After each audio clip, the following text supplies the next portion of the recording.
Чи зможемо ми зробити це самі? Ні. Ні. І я вдячний всім вам, і я вдячний всім нашим партнерам, хто готовий допомагати. Гарантії безпеки – це ключ до миру, і чим надійніше вони будуть, тим довше будуть зберігатися мир. Четверте, у нас вже 28 двосторонніх безпекових угод з партнерами і майже з усіма, хто бере участь в сьогоднішній зустрічі. І це дуже чіткі зобов'язання, які роблять сильнішою Україну і ваші країни. Це оборонні, фінансові, політичні речі, які працюють передусім на нерозширення цієї війни. І нам потрібно збільшувати те, про що ми домовились з вами на двосторонній основі. Більше взаємодії, більше оборонного виробництва, більше фінансової стійкості, більш технологічні речі і те, що безпосередньо захищає життя людей, розвиваючи українську протиповітряну оборону. Ми створюємо основу нового європейського повітряного щита. Будь ласка, кожне зобов'язання щодо ППО, воно критично важливе.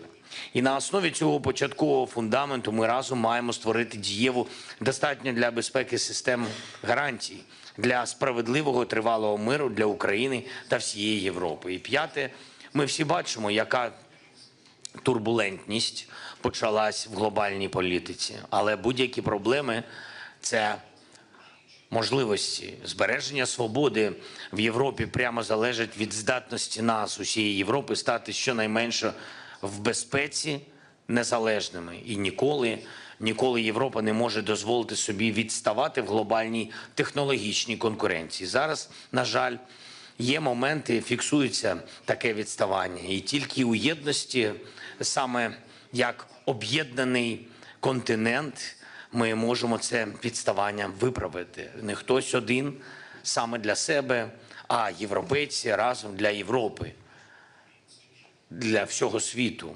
І всі партнери разом заради спільних завдань. 24 лютого не стало щасливим днем для Путіна, і саме тому, що ми всі об'єднались. Українці в своєму домі, європейці на своєму континенті, Америка об'єдналась з Європою. Сімка і всі у світі, хто відчув, яким несправедливим є вторгнення Росії. Зараз варто робити більше, ніж вчора, підтримувати одне одного більше, ніж будь-коли, щоб в цьому році можна було сказати, ми зробили все, що могли і мусили зробити, і ось мир є.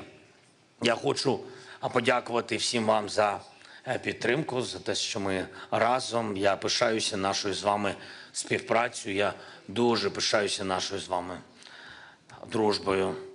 Дякую дуже. Слава Україні!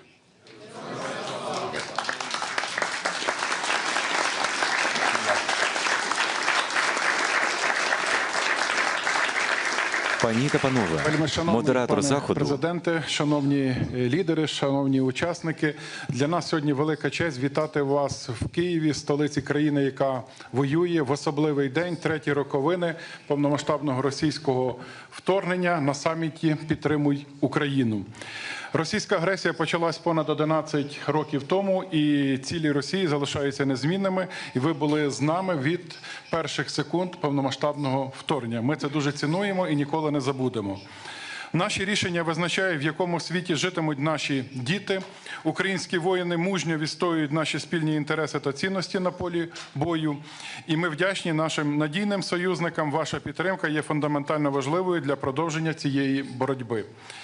Тепер хотів би надати слово нашим шановним гостям. І для мене велика честь запросити виступити його високоповажність пана Гітанаса Наусєду, президента Литовської Республіки. Литва є одним із трьох найближчих балтійських друзів, які об'єдналися у боротьбі за свободу та безпеку від російського тероризму. Будь ласка, пане президенте. Дякую, пане Володимире. Друзі, третя річниця цієї кровавої війни не принесла якогось полегшення в Україні. І останні події, вони приносять лише занепокоєння, аніж чіткість. Втім, ми не маємо розчаровуватися. Це не конструктивний спосіб, як можна діяти у подібній ситуації. Саме тому я приїхав сьогодні сюди для того, щоб сказати, що ми маємо залишатися об'єднаними, підтримувати Україну ще більше, ніж раніше. Я впевнений і знаю, що всі ми сьогодні зібрали для того, щоб підтвердити нашу потужну рішучість дотримуватися принципів статуту Організації Об'єднаних Націй. Я хотів би викласти свої пропозиції для всіх лідерів країн, які підтримують Україну. По-перше, ми маємо невідкладно забезпечити підтримку України сучасним озброєнням відповідно до потреб, зокрема системами ППО та спроможностями нанести удари на велику дальність. Крім того, маємо переконатися, що немає жодних обмежень на застосування цієї зброї. Литва забезпечить додаткові системи ППО, як ми домовлялися. Далі ми повинні інвестувати у військову промисловість і військово-промисловий комплекс України, і ми маємо робити більше. Ми маємо забезпечувати спільне виробництво з Україною, адже технологічний потенціал України є надзвичайно великим, і це зможе надати додаткову можливість і військові спроможності, зокрема у сфері подальшого збільшення військового виробництва. Ми маємо розширити програми підготовки для Збройних сил України. Ми маємо посилити їх військову готовність, бойову ефективність та подальші інтеграції з силами НАТО. Ми маємо провести також ці навчання і на території України. Четверте, сьогодні разом з нашими північними та балтійськими друзями ми будемо надавати як військову техніку, так і навчання для підрозділів рівня бригада. П'яте, ми повинні забезпечити подальше забезпечення військових потреб України, і ми будемо надавати 0,25% ВВП на військову підтримку України. Ми зараз робимо ще більше. Зараз настав час лідерства. Ми, європейці, маємо взяти нашу відповідальність без жодної затримки, адже безпека Європи залежить від безпеки України. Саме тому дозвольте нам прискорити вступ України до Європейського Союзу. Я пропоную дату 1 січня 2030 року. І відкриття перших переговорів, першого кластеру можна зробити вже протягом кількох тижнів. Давайте зробимо шлях України до єС невідворотнім. І наостанок я хотів би зазначити, що Україна потребує справжні гарантії безпеки.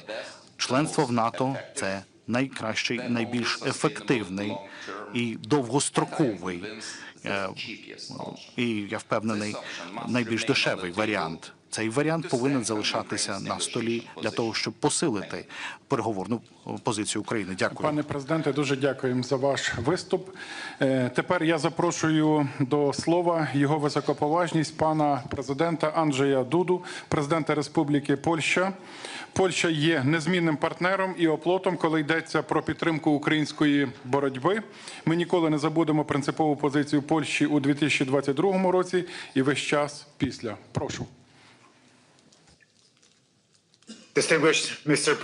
Пане президенте Володимире, ваші високоповажності, президенти, прем'єр-міністри, наші друзі з України, сьогоднішня подія має надзвичайно важливе значення, оскільки вона відбувається у вільному і гордому Києву. Путін хотів захопити Україну за 3 дні, але не зміг це зробити навіть за 3 роки і ніколи не зможе. Це справжня міра рішучості, віри у незалежність українського народу та свободу. Пані та панове, Польща буде продовжувати вести послідовну політику по відношенню до України. Польща допомагала Україні. Ми були першою, хто визнав незалежність України в 91-му році. Ми вас підтримували під час помаранчевої революції. Ми допомагали Україні, коли президент Лех Качинський попереджав світ про можливе вторгнення Росії в 2008 році, коли російські танки йшли на Тбілісі. Я особисто відвідував Київ разом з президентом Науседою 23 лютого 2022 року. Буквально за кілька годин до початку повномасштабної агресії Росії, для того, щоб висловити солідарність з Україною і для того, щоб продемонструвати польську допомогу у складні часи. Саме тому я хочу вас запевнити, що ви завжди можете розраховувати на Польщу і що ми ніколи не полишимо демократичну та незалежну Україну. І ми також продовжуватимемо послідовну політику по відношенню до Росії. Ми завжди попереджали про справжні наміри Кремля. Більше того, ми є серед тих країн, які відчули дух російського імперіалізму, і ми попереджали світ роками, до чого це зможе призвести. Більше того, ми попереджали Європу про збільшення залежності від енергоносіїв з Росії, бо ми чудово знали, що це лише ще один тип зброї, яка використовується Москвою. На жаль, ми виявилися правими. І хоча наш голос не був почутим, але цей свіжий досвід і пам'ятаючи про нашу спільну історію, ми в Польщі будемо продовжувати послідовно дотримуватися нашого підходу до Сполучених Штатів. Не буде кращого гарантора безпеки, ніж Північно-Атлантичний альянс. І з Сполученими Штатами як одного з цих ключових членів. Саме тому протягом свого перебування на посаді я постійно висловлювався за підвищення присутності Сполучених Штатів в Польщі та в Європі. Ми при цьому не забуваємо той факт, що не буде сильного НАТО без сильної Європи. Таким чином, як президент Польщі, я пропонував минулого року підвищити витрати на оборону принаймні до 3% ВВП усіма країнами-членами НАТО. В Польщі ми вже витрачаємо майже 5% ВВП, оскільки ми знаємо, наскільки важливою це є для нас, для нашої безпеки і для нашого регіону Європи. Лише військово потужна Європа може надати допомогу Україні і надати надійні безпекові гарантії. Пані та панове, в цей день, коли ми згадуємо про повномасштабне вторгнення Росії до України, я хочу наголосити, що всі ми тут хочемо миру. Але той мир, який ми намагаємося отримати, має бути справедливим, довготривалим і має основуватися на гарантіях безпеки. Більше того, Україна має бути представлена від самого початку офіційних переговорів. В іншому випадку недовготривалий мир швидко перейде у нову війну, можливо, навіть більш кроваву. Дякую. Дякую вам дуже, пане президенте. А зараз я радий запросити до виступу його високоповажність пана Франка-Вальтера Штайнмаєра, федерального президента Федеративної Республіки Німеччина. Німеччина – незмінний лідер у реалізації найбільш важких завдань на підтримку України. Ми цінуємо це та розраховуємо на вашу подальшу роль лідера. Будь ласка.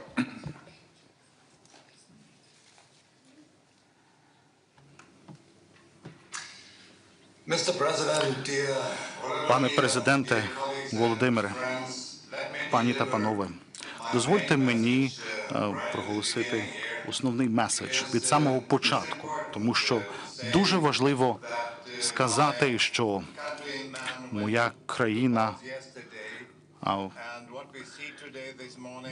ми мали вибори вчора, і сьогодні ми бачимо, що є переважна більшість німців, які проголосували за демократію, за Європу, за Україну яка боронить свою демократію. І, що є більш важливо, німці не забули, що сталося 3 роки тому.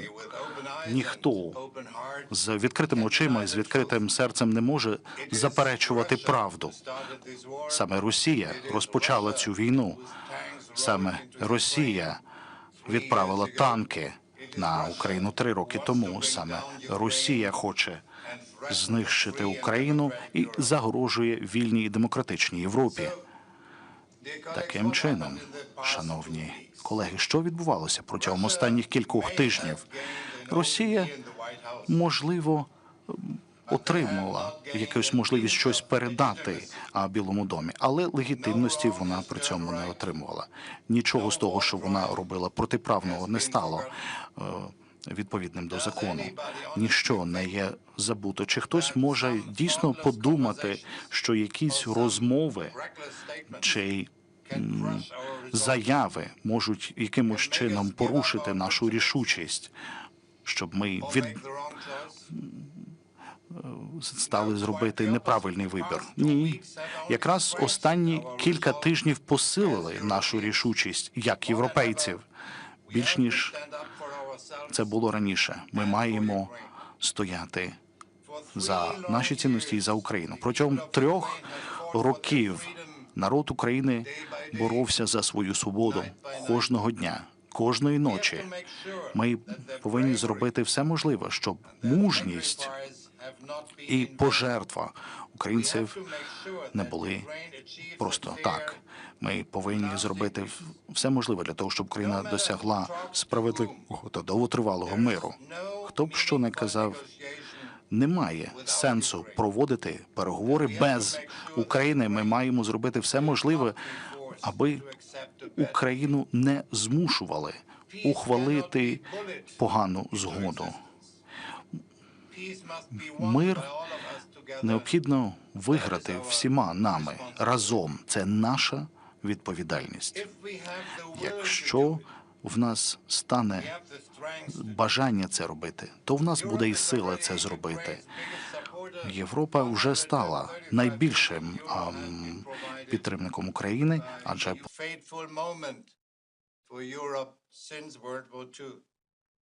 The people of Ukraine and the people of Europe expect us to uphold Ukraine's freedom and the security of our Europe. Germany must be a strong partner for Ukraine and a strong pillar in Europe throughout the coming weeks. The democratic leaders of Germany are aware of their great responsibility, and I will hold them to their words. You can count on Germany. Thank you so much.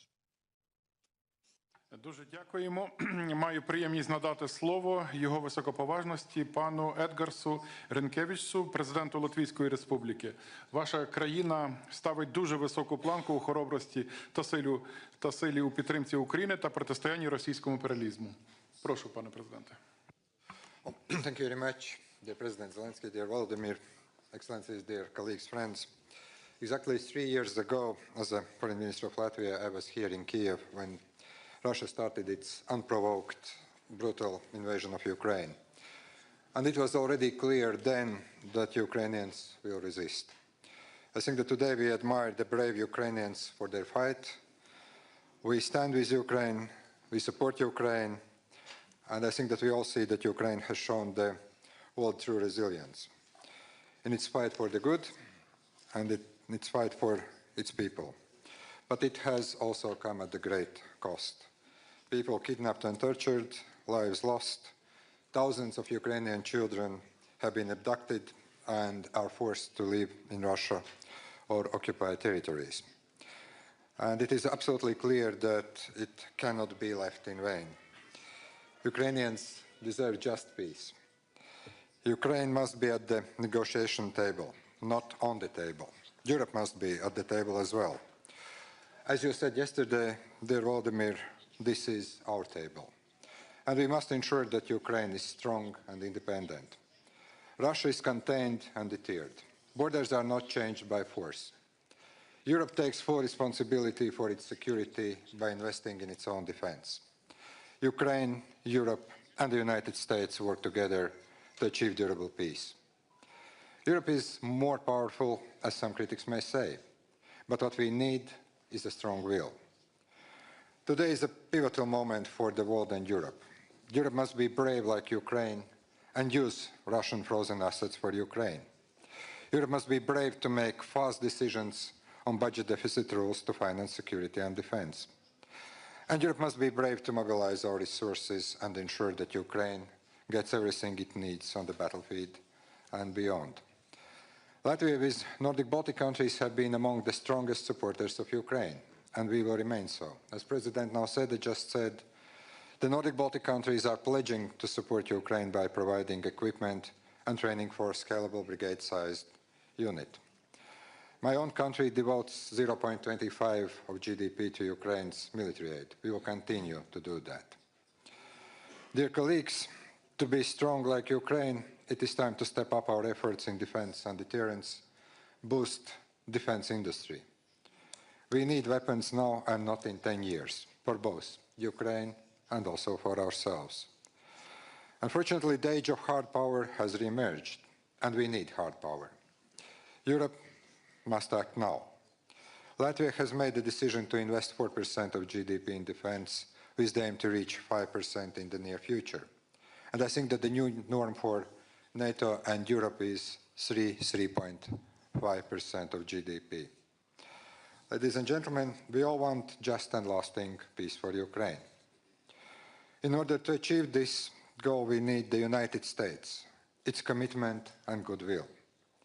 Equally, we need to step up European responsibility and effort. And we are at the opening of this process. Search for the best solution is not an easy one. And I believe that Ukraine, Europe, the United States can and should work to achieve this goal. We sometimes have disagreements, we sometimes have harsh rhetoric, but it is important that we all search for solutions. If we try hard, we definitely are going to succeed. Slava Ukraini! Дуже дякуємо, пане президенте. В Україні лунає повітряна тривога. Ми пам'ятаємо, що ми зараз живемо у час, військовий час, тому ще раз хотів це нагадати. І прошу взяти слово його високоповажність пана Петра Павла, президента Чеської Республіки. Чеська підтримка надзвичайно важлива. Ми цінуємо чеську артилерійську ініціативу, яка є успішною та інноваційним інструментом, який підтримує нашу боротьбу. Прошу, пане президенте. Thank you.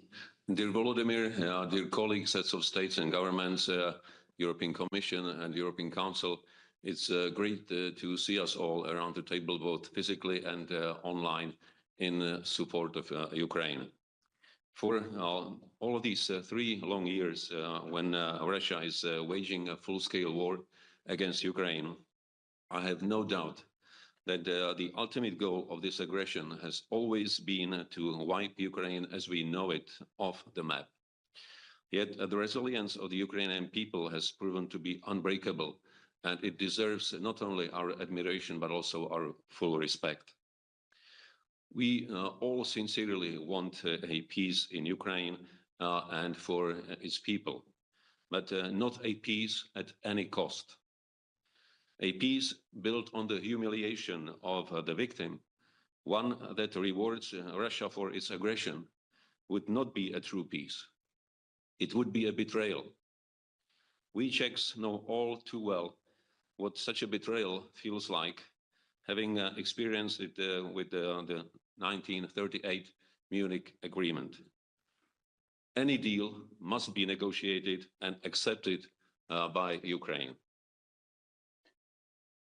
It is obvious that every negotiation must begin with a clear recognition who is the aggressor and who is the victim.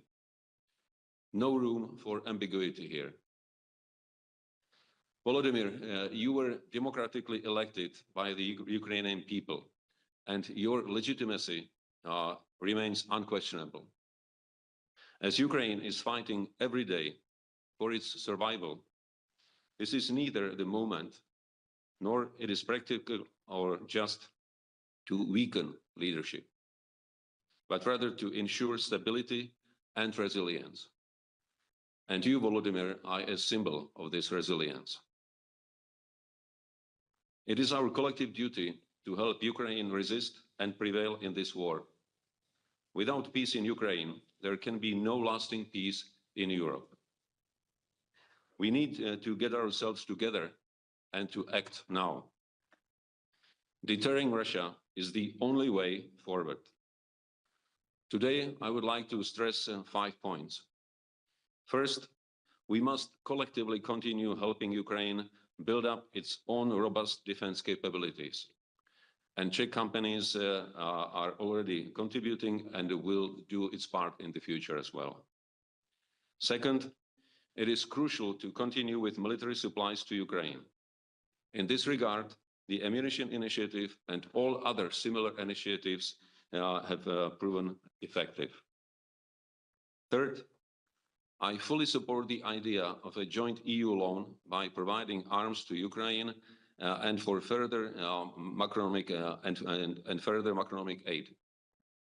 Fourth, the process of Ukrainian accession to the EU and incorporating Ukraine into the European single market must accelerate. And fifth, we must ensure that Ukraine is in the strongest possible position for negotiation with the ultimate goal of a future NATO membership. Too much is at stake. Either we allow our sovereignty to erode piece by piece and fade into irrelevance, or we manage to step up and never to be sidelined again. Dear colleagues, I'm confident that Europe is stronger and more capable than we often realize. Dear Volodímir, let me reaffirm that Czechia will continue supporting your country by all necessary means. We will stand with Ukraine. Slava Ukraine. Дуже дякую.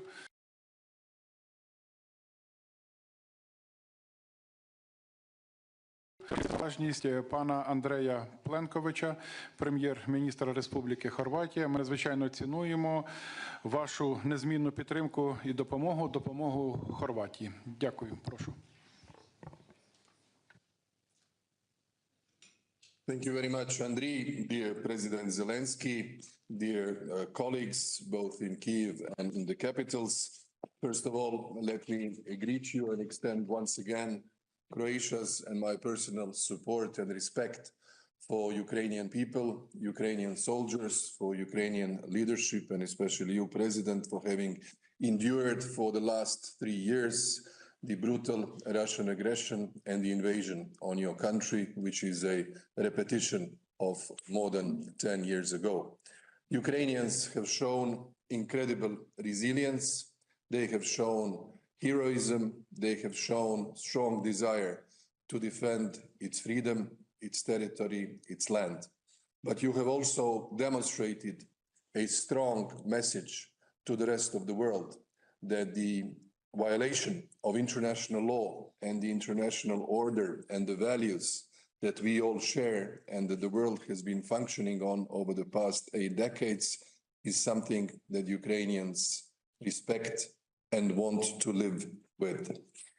Croatia has been not only a historical friend of Ukraine and the Ukrainians, but one of those countries who has 30 years ago found itself in a similar situation, facing a stronger adversary, facing aggression, and facing occupation of its territories. How did we prevail and how did we overcome?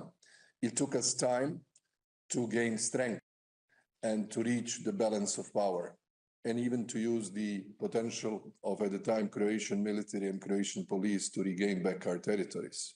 The other part of occupied territories we reintegrated peacefully, with the help of the United Nations mission in Croatia, the only 100% successful mission of this kind, reintegrating the territory and ensuring Croatia's territorial integrity. The lessons of Croatia can be very helpful and useful for Ukraine. And that's why I would like to say a few points today. Only strong Ukraine, economically, financially, and militarily, with our joint support and delivery of more military assistance, will be able to guarantee its freedom and to guarantee the security of its people. Second point is that the peace efforts which are currently on the table should be leading to a just, comprehensive peace that will not violate the principles of international law, and that is your sovereignty and your territorial integrity. Peace should not be seen in the wider political and mediatic space as an opportunity to comment that it was a forced capitulation of Ukraine. Peace should not be seen as an opportunity to leave the political space to Russia to claim victory. Peace should not be seen as an opportunity to say that the Western allies and partners and friends of Ukraine have been led into the position that would be contrary to everything that we have been standing for over the past 3 years. Peace should be stopping the killing, but should immediately include the plan of the reintegration of your occupied territories. That is the just way to continue. That should be the way where the European Union should voice and articulate its strong stance. Slava Ukraini, and thank you for being with you today, and thank you for Ukrainians for showing us the strength and the thrive for freedom. Дякую, шановний пане прем'єр-міністре. Мені зараз дуже приємно запросити до слова його високоповажність пана Олександра Стуба, президента Фінляндської Республіки. Підтримка Фінляндії є дуже цілеспрямованою та ефективною. Дякуємо вашій країні за послідовну і непохитну позицію. Ви добре знаєте, що означає жити поруч з Росією. Будь ласка. Thank you very much. Volodímir, given that I'm sitting here next to you, this is more of a personal address than anything else. You see, I think we in Finland understand exactly what you're going through. We have 1,340 kilometers of border with Russia. In November 1939, Russia attacked us, completely unprovoked. We fought 2 existential wars against Russia. The first one was the Winter War. It lasted only 105 days, and we were able to hold the line. The second one was the War of Continuation, which lasted pretty much 1,100 days. And that's what you've been going through right now. And essentially, for me, this war is about the existence of nationhood in Ukraine. And that nationhood is based on a triangle. And that triangle is something that we thought would be respected ever since the end of World War II. And that is independence, sovereignty, and territorial integrity. Now, in World War II, Finland had to accept a peace with Stalin. And I'm sure we're going to have to accept a peace with Putin. But the peace that we accepted had only one out of the 3 statehood principles in it: independence. We were the only country bordering the Soviet Union that was able to retain our true independence. But we lost our sovereignty. You know, we couldn't decide the clubs we wanted to join. We were able to join the EU only when the Soviet Union collapsed in 1995. And we lost 10% of our territory, including the areas where my grandparents were born and where my father was born. Now, the only reason I'm saying this is that the support that you will see from the Finnish public, and I think from all around this table, is the support of identity and historical experience. Now, my big point is that there seems to be some misunderstanding about what is going on here. Russia obviously started this war, but remember that it started this acquisition of territory and spheres of interest already in 2008 by attacking Georgia, and then in 2014 by annexing the Crimean Peninsula. And then at the end of the day, we are now here to commemorate the 3rd anniversary of the beginning of the full-scale war, but the war has been going on for pretty much 11 years, ever since 2014. And a lot of people don't understand that this is not only about Ukraine, but this is also about Europe. This is also about the United States. This is also about international law. And at the end of the day, it's about the world order. So if we now allow Russia to do what it wants to do, in other words, stop the existence of a Ukrainian state, then it's not only Ukraine that has lost, it's Europe that's lost, it's the West that has lost, and also the United States that has lost. And for those who doubt about this, let me say one thing very clearly. You cannot trust Putin. You cannot make a deal with Putin because that means basically a deal also with China. I also say that for those who doubt, the only way in which Ukraine is going to fully win this war is that we continue the support that we have given you from the beginning. And I also say that if Russia gets what it wants now, trust me, it's not going to stop with Ukraine. We know that Putin will continue because his mind is one of imperialism and spheres of interest. So self-evidently, Finland will continue to support Ukraine for as long as it takes. We're the 5th biggest donor, GDP per capita. Let me finish off, however, by saying that I think in the past 2 weeks, we've been sort of a little bit lost. A new American administration has come in, and we have heard conflicting messages. I believe that we need to take the initiative back. And by that I mean to say that there needs to be something concrete on the proposal, on the table. So let me propose today something that I've spoken with you about and with many around the table. It's not a peace plan, but it's a sketch of a process. And that process, in my mind, goes very simply in 3 phases. The first phase is before the actual ceasefire. This is the phase when we put maximum pressure on Russia, including sanctions, including using the frozen assets, and of course, including continuing the military support for Ukraine. This is also the time when I think European leaders need seriously talk about security arrangements.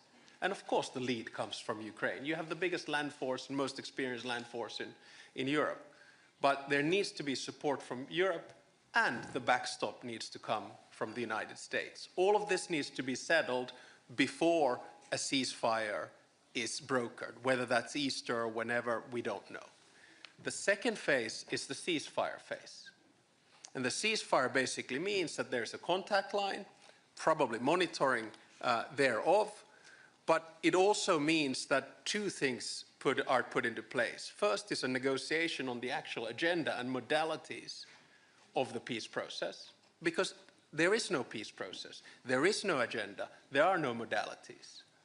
And the second one is, of course, confidence-building measures, which were mentioned here a little bit earlier, exchange of prisoners, returning the kidnapped children, etc., etc. This is the second phase. Then only begins the third phase, and we're far, far, far from it. And that is the actual peace process. That's when there is conversation about territory, that's when there is conversation about reconstruction, and that's when there is conversation about unraveling the sanctions. Having said all of that, very conditional by the way, having said all of that, I think we need to make clear to the Russians and everyone else that there are a few things that are completely off the table in these negotiations. One is EU membership. It is not Russia who decides on EU membership. It is the European Union who does that. 2 is NATO. It is not Russia that decides on NATO membership. It is the alliance itself. 3 is Ukrainian defense. It is not Russia that decides on what Ukraine has by its border, when, where, and how. And 4, European security arrangements or order. It's not Russia that decides on that. We already have a European security order and should stick to it. So those are off the table. And let me just finish off, because I do think this is such an important day, and I was watching all the colleagues on Maidan Square and the rest of it. But I do think this is a day when we have to honor the fallen Ukrainian heroes. I also believe that this is a day where we have to face the fact that Putin has lost this war, in a sense that we will see a European Ukraine We will see eventually Ukraine in NATO. We've seen a unified European Union and hopefully a stronger transatlantic alliance in the long run. And on a day like this, I think it's time to pave the way for a plan for Ukrainian victory. Slava Ukraini.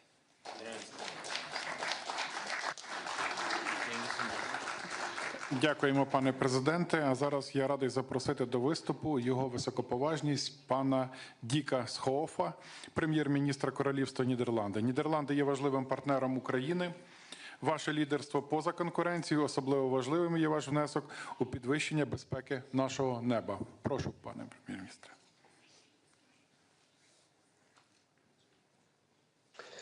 Thank you. Mr. President, dear Volodímir, colleagues, ladies and gentlemen. One of my first international trips after I became Prime Minister of the Netherlands last summer was to Zaporizhia, was to Ukraine. It was an experience I will never forget. I spoke to veterans, I visited an underground school, and I saw with my own eyes the devastating impact of war. But what struck me above all was the bravery and the resilience of the Ukraine armed forces and the Ukrainian people.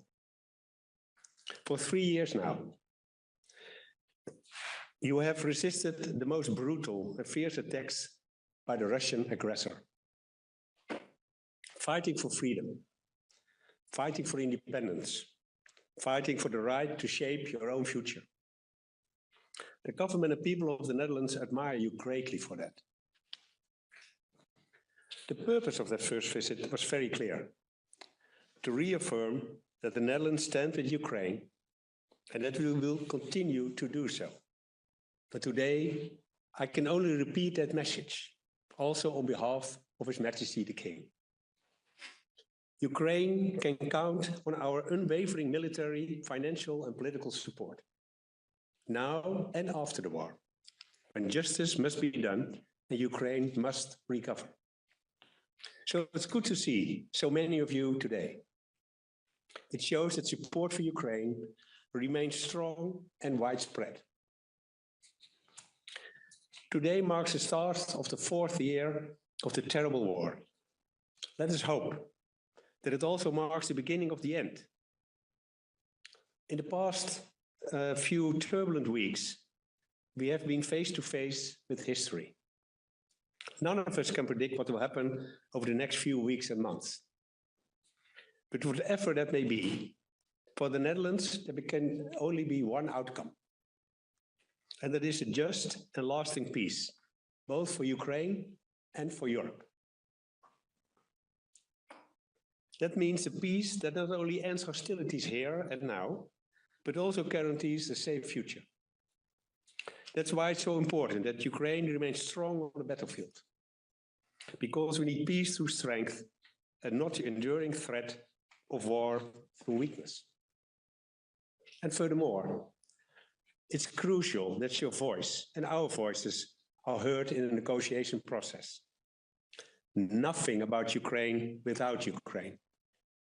Nothing about Europe without Europe. Thank you, Volodímir, for inviting us to this summit. Thank you all for attending and showing your support. Let's keep working together towards the best possible outcome. Thank you, and Slava Ukraine.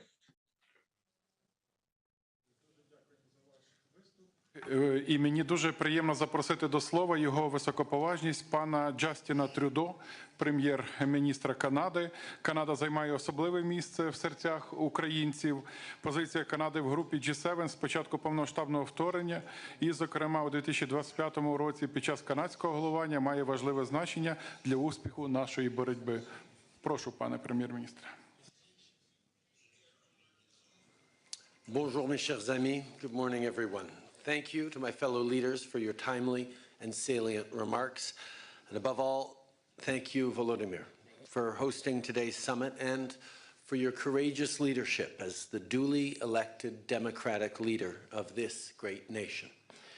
Since the start of Russia's full-scale illegal war of aggression 3 years ago, you've shown remarkable personal bravery, resilience, and resolve, a defiant spirit, mirrored by the unbreakable Ukrainian people, you continue to inspire me and tens of millions of my fellow citizens back home in Canada. But let us be frank, you and the Ukrainian people should never have had to endure even a single day of this unjustified, brutal war, let alone 1,096 of them, or more accurately, over 4,000 of them since Russia illegally seized Crimea back in 2014. This is not a conflict Ukraine wanted, provoked, or asked for in any way. This is a war started for one reason and one reason only: Russia's desire to erase Ukrainian history and expand their empire. Russia's actions are nothing short of a direct attack against the rules-based international order, an order established in response to the most destructive war in our collective history, a war etched in the memory of the citizens of all of our respective nations for the past 80 years. An order which, albeit imperfect, ushered in the most peaceful and prosperous era in the history of humanity. We cannot go back.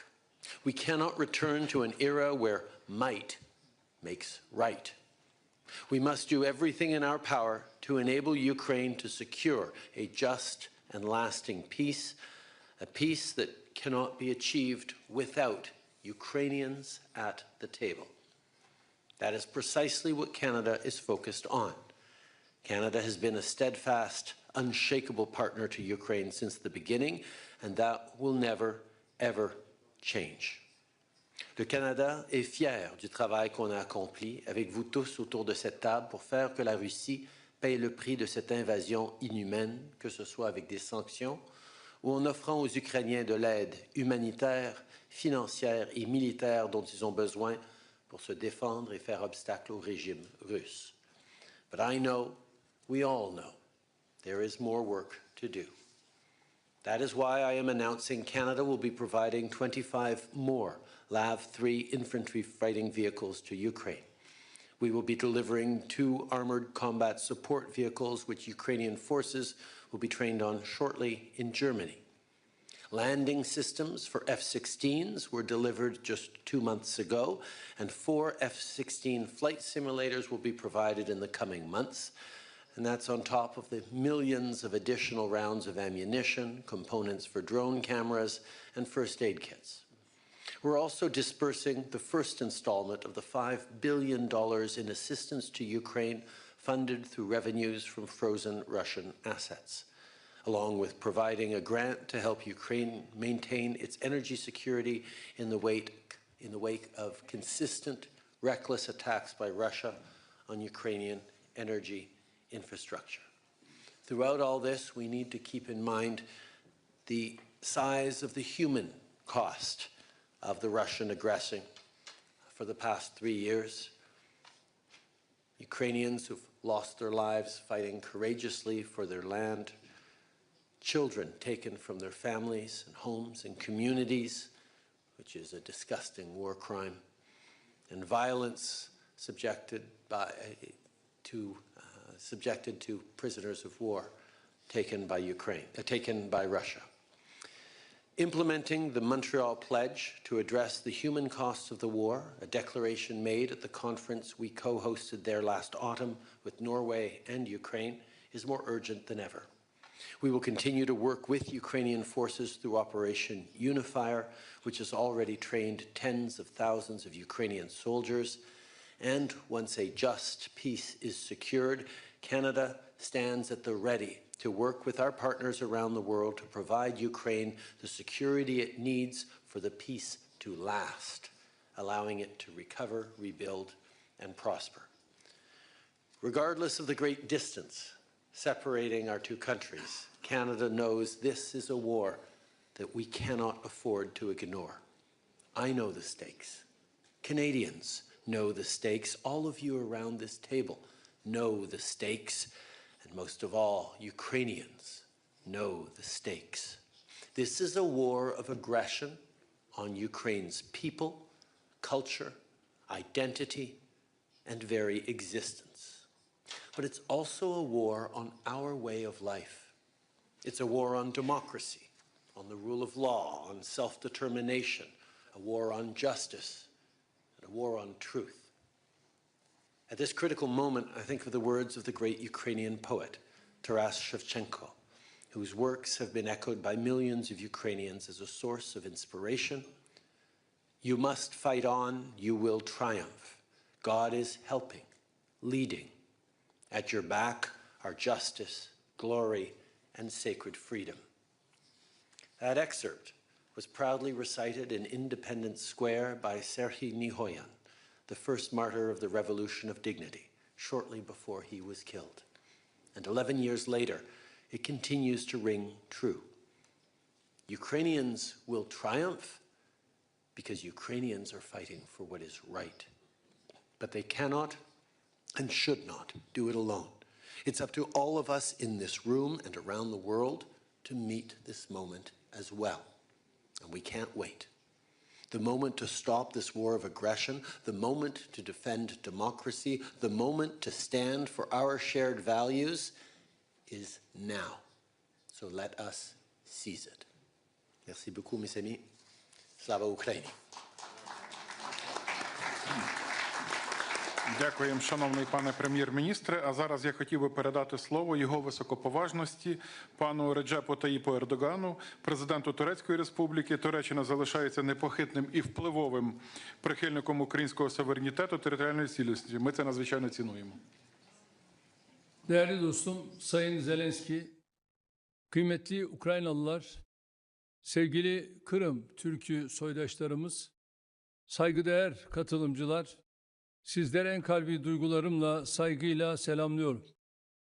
Video mesaj yoluyla da olsa sizlere hitap etmekten memnuniyet duyuyorum.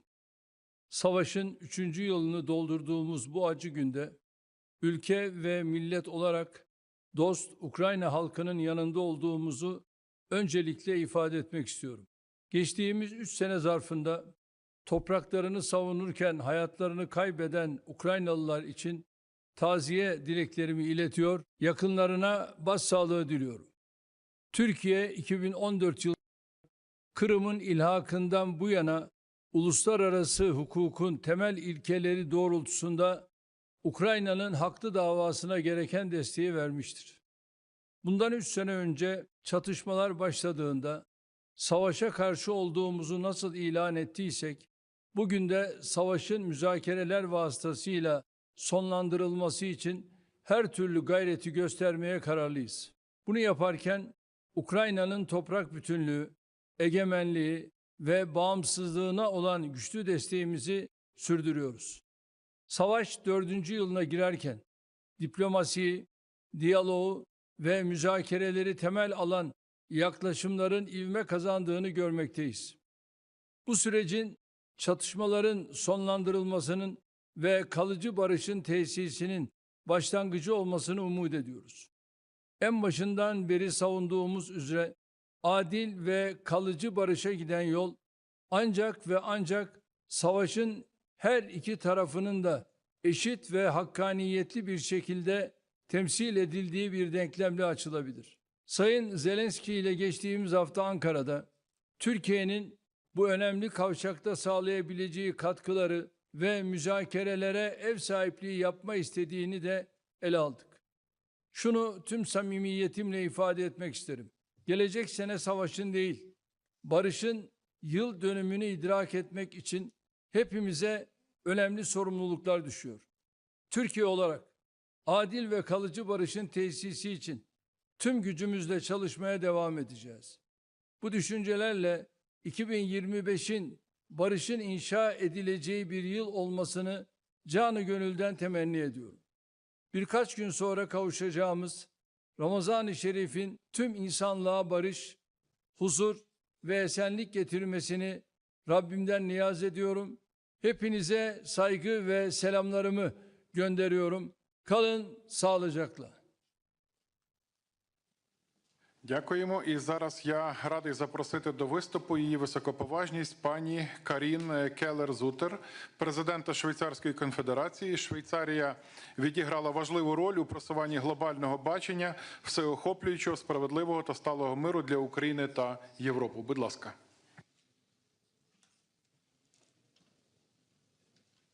Thank you so much, Mr. President, Excellencies, ladies and gentlemen. On behalf of Switzerland, I would like to thank you for the invitation to this summit. Let me start by expressing my heartfelt vicinity to the Ukrainian people who have endured another terrible year of suffering and war. For the last 3 years, Switzerland has been calling on Russia to immediately cease all hostilities and withdraw its troops from the territory of Ukraine. And we reiterate this call today. With the Ukraine Peace Summit last year in Switzerland, the goal was to lay the groundwork for peace talks and revitalize existing peace efforts. We remain steadfast in our support towards a just and lasting peace. It is clear to us that a durable solution can't be achieved without Ukraine. This war has global long-term effects. Therefore, we remain committed to working closely with our partners in Europe and beyond for a peaceful future for Ukraine and the entire continent. Ukraine has become one of the most heavily mined countries. This is not only a threat to lives, but also to food security in Ukraine and in the world. Last year, Switzerland hosted the Ukraine Mine Action Conference. More than 40 countries signed the Lausanne Call for Action, committing to concrete actions towards humanitarian demining in Ukraine. Switzerland also stands with Ukraine by providing humanitarian aid and supporting reconstruction. 2 weeks ago, the Swiss Federal Council approved a country program of 1.5 billion euro for Ukraine's recovery and reconstruction over the next 4 years. Switzerland has welcomed Ukrainian refugees, providing them with protection and support. Excellencies, in 2026, Switzerland will chair the OSCE. We will continue to work with all of you to contribute to peace and security in Europe. On this day, our thoughts are with all those who have suffered and continue to endure hardship due to this war. Let me reaffirm Switzerland's commitment to supporting Ukraine's recovery and reconstruction efforts and to working towards a future of peace, stability and justice. Thank you. Дуже дякуємо. А зараз я маю особливу приємність передати слово його високоповажності пану Антоніо Кошті, президенту Європейської ради. Дуже дякуємо вам за ваше особисте лідерство і непохитну підтримку. Thank you, dear Volodímir, people of Ukraine, dear colleagues, excellencies. 3 years ago, Russia launched a full-scale invasion in Ukraine, a Russian war of aggression that was unprovoked, unjustified, and illegal. A war that violates Ukraine's sovereignty, its territorial integrity, its international recognized borders, and the fundamental principles of international law enshrined in the United Nations Charter. My thoughts are with all Ukrainians, with all those who have lost a family member and friend, with those who are wounded. The suffering Russia has inflicted in Ukraine is cruel and unjustifiable. The presence of all of us here today is a demonstration of our solidarity with people of Ukraine and with you, President Zelensky. We were here with you from day one. We stand and we will stand with you side by side, shoulder to shoulder, in the war, in future peace negotiations, in the reconstruction, and as a member state of the European Union. We all want this war to end and the suffering and destruction to stop. This is why this moment is so important. Russia is a threat to the international rules-based order. Putin wants to divide us, and we show here today that our support is strong, united, and unchanged. There will be no credible and successful negotiation, no lasting peace without Ukraine and without the European Union. Only Ukraine can decide when the conditions are met to start a peace negotiation. Peace cannot be a simple ceasefire. It needs to be a durable agreement. Peace should not reward the aggression. We need to learn the message from the past, from the Budapest and Minsk agreements. Only concrete and strong security guarantees will ensure a comprehensive, just and lasting peace in Ukraine and in Europe as a whole. The European Union is ready to do whatever it takes for its security and to continue to support Ukraine. That is why I'm convening a special European Council next week on the 6th of March on supporting Ukraine and strengthening Europe's defense. Working very close with the European Commission and with Ursula, we are ready to effectively deliver on our defense capabilities and to significantly invest on it. We are ready to increase our financial and military support to Ukraine. And we are ready to build Ukraine's future within the European Union. Ukraine, you can count on us, and Slavia Ukrainia. Дуже дякуємо. Сьогодні ми маємо честь слухати не лише промови і виступи світових лідерів, а також матимемо честь почути і наших мужніх воїнів з передової.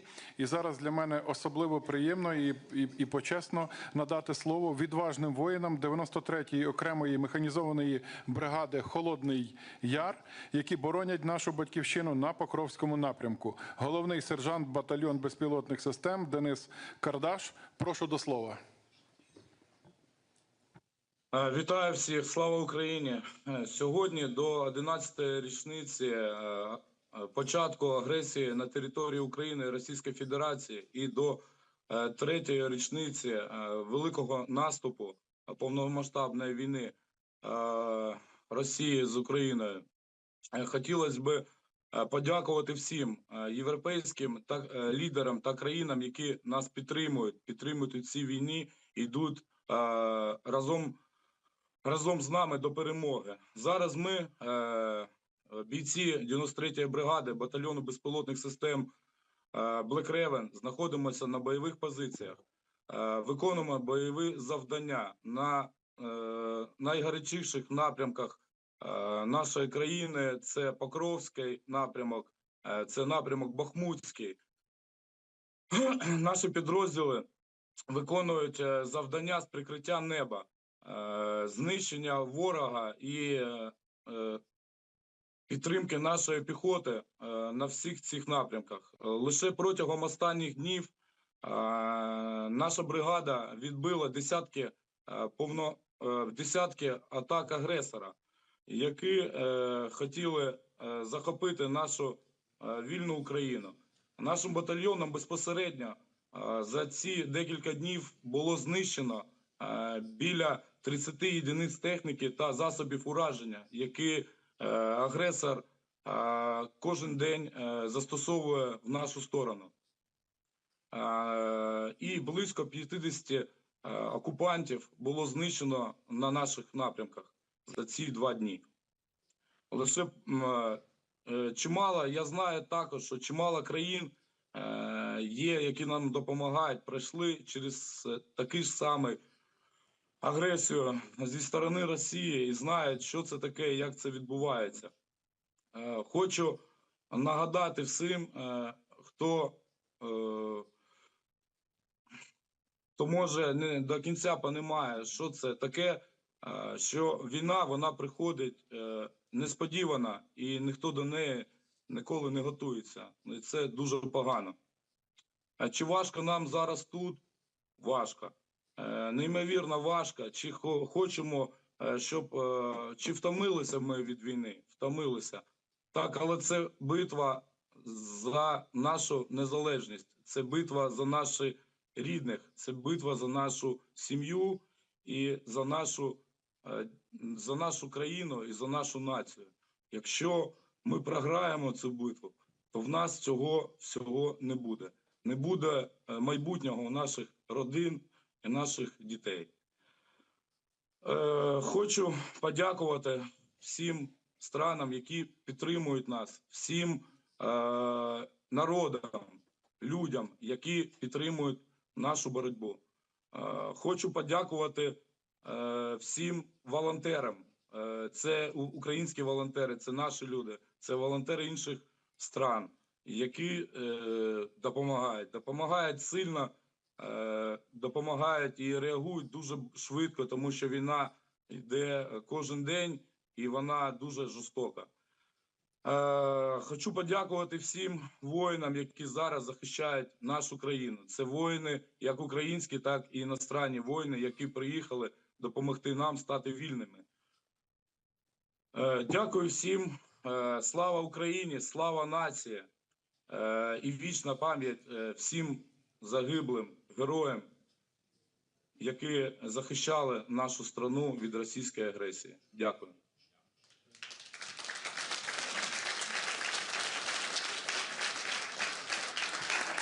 Дякуємо нашим мужнім воїнам за героїзм. І зараз маю честь запросити до виступу його високоповажність пана Еді Раму, прем'єр-міністра Республіки Албанія. Цінуємо непохитну і дієву підтримку вашої країни і ваше лідерство. Дякуємо. Thank you very much, and thank you for especially including me and Albania here. I'm aware that I am the tallest of all of you, but I represent a country that is maybe irrelevant in this state when it comes to manpower and when it comes to military power and all this. I cannot but fully agree with everything that was said, and I don't want to waste anyone's time by repeating the fundamentals that all the friends and the colleagues around the table have underlined. However, I cannot prevent myself to raise a question because it seems to me, following the whole meeting, that nothing has happened. It seems to me that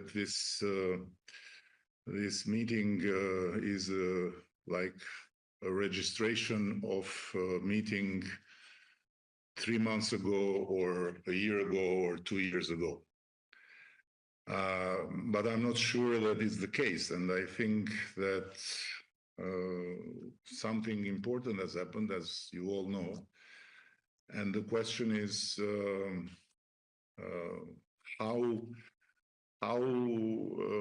Ukraine will be supported efficiently, and how much we can be, all of us. But again, I apologize because I know that Here it's about EU first, it's about other big countries and not about Albania, but how Europe as a continent can be efficient in protecting itself and in making the best out of something that is going on, a negotiation between Russia and the United States. And I'm not sure that just talking about increasing military support and increasing military spending, we get the whole point. But this is my humble opinion. Maybe I'm wrong. And what I just shared yesterday with Volodímir in our conversation, I want to share with you that, in my understanding, Europe as a continent need to have a long trench of diplomacy, including Great Britain, of course, Turkey, European Union, by no doubt, and have a position.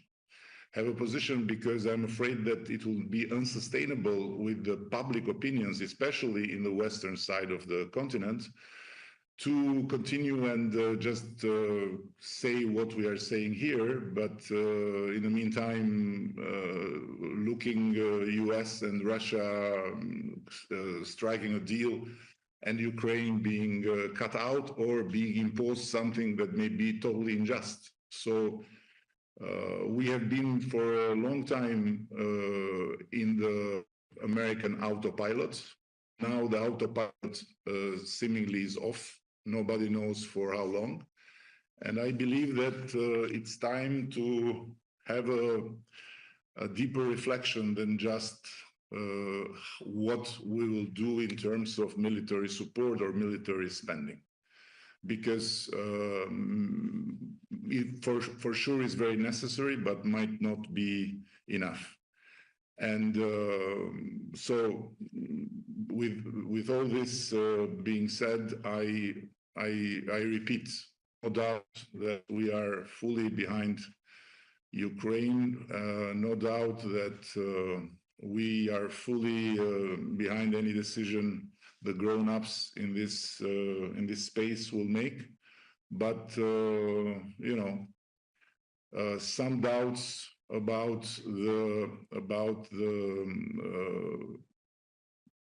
the fact that here we are talking just about half of the story and not of the other half, and we are dealing just about half of the problem, which is the military side, and not the other half, which is the politics and the diplomacy of it, has to be shared. And I apologize again. I'm very much aware that you know, the relevance of my country is not as big as to change anything, but just some food for thought, because I'm afraid that if this thing will go on like this, sooner more than later, especially the Western countries will have to face public opinions that may bring things to a total collapse of the democratic forces. Thank you. Дуже дякуємо. І зараз я радий запросити до виступу його високоповажність пана Сігеру Ісібу, прем'єр-міністра Японії. Японія – друг і союзник. Японія дуже добре розуміє, що Росія насправді ніколи не закінчує своєї війни. 2025 рік – це час, коли ми визнаємо, що безпека європейського та індотихоокеанського регіонів нероздільні і діємо відповідно. Прошу, пане прем'єр-міністре.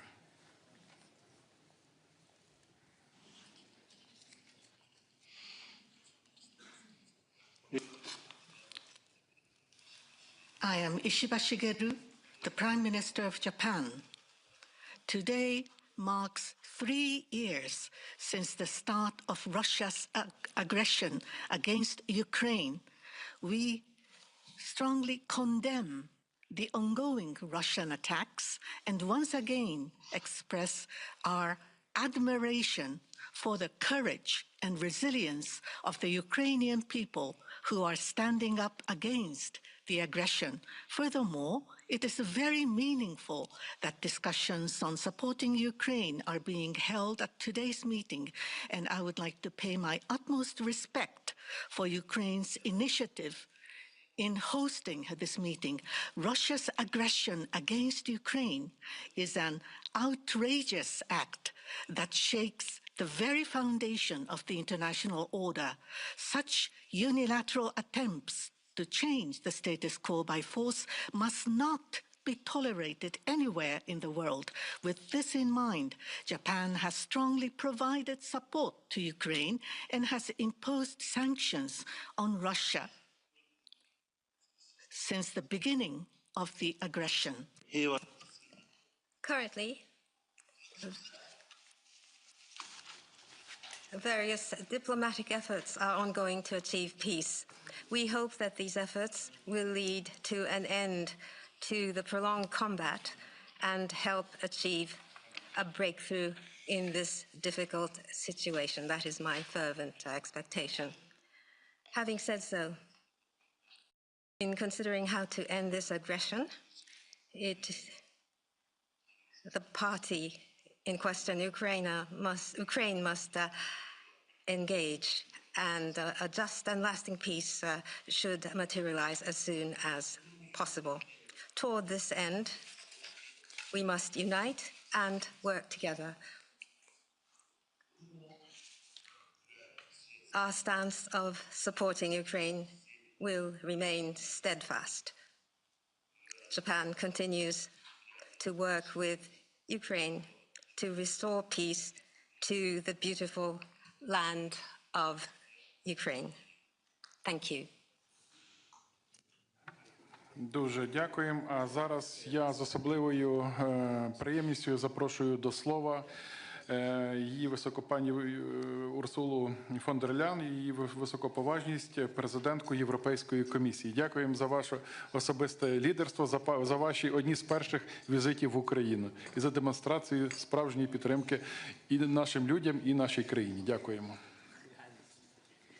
Thank you very much, dear Volodímir, fellow leaders, people of Ukraine. The 24th of February 2022 is a day that will live forever in infamy.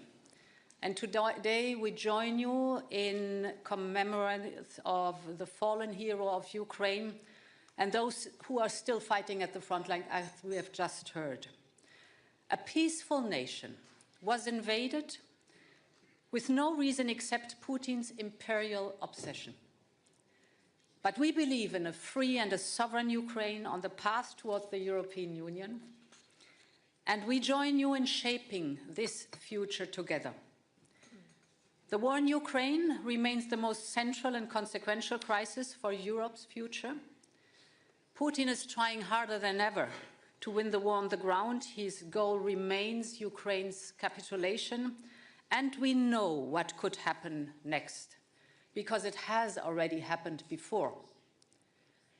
It is not only the destiny of Ukraine that is at stake, it is Europe's destiny that is at stake. So our first priority remains to empower Ukraine's resistance. And so far, the European Union and the member states have supported Ukraine to the tune of 135 billion euros. That is more than anybody else. Thanks to our Ukraine facility and the G7 loan, we have closed Ukraine's budgetary gap for the entire year of 2025.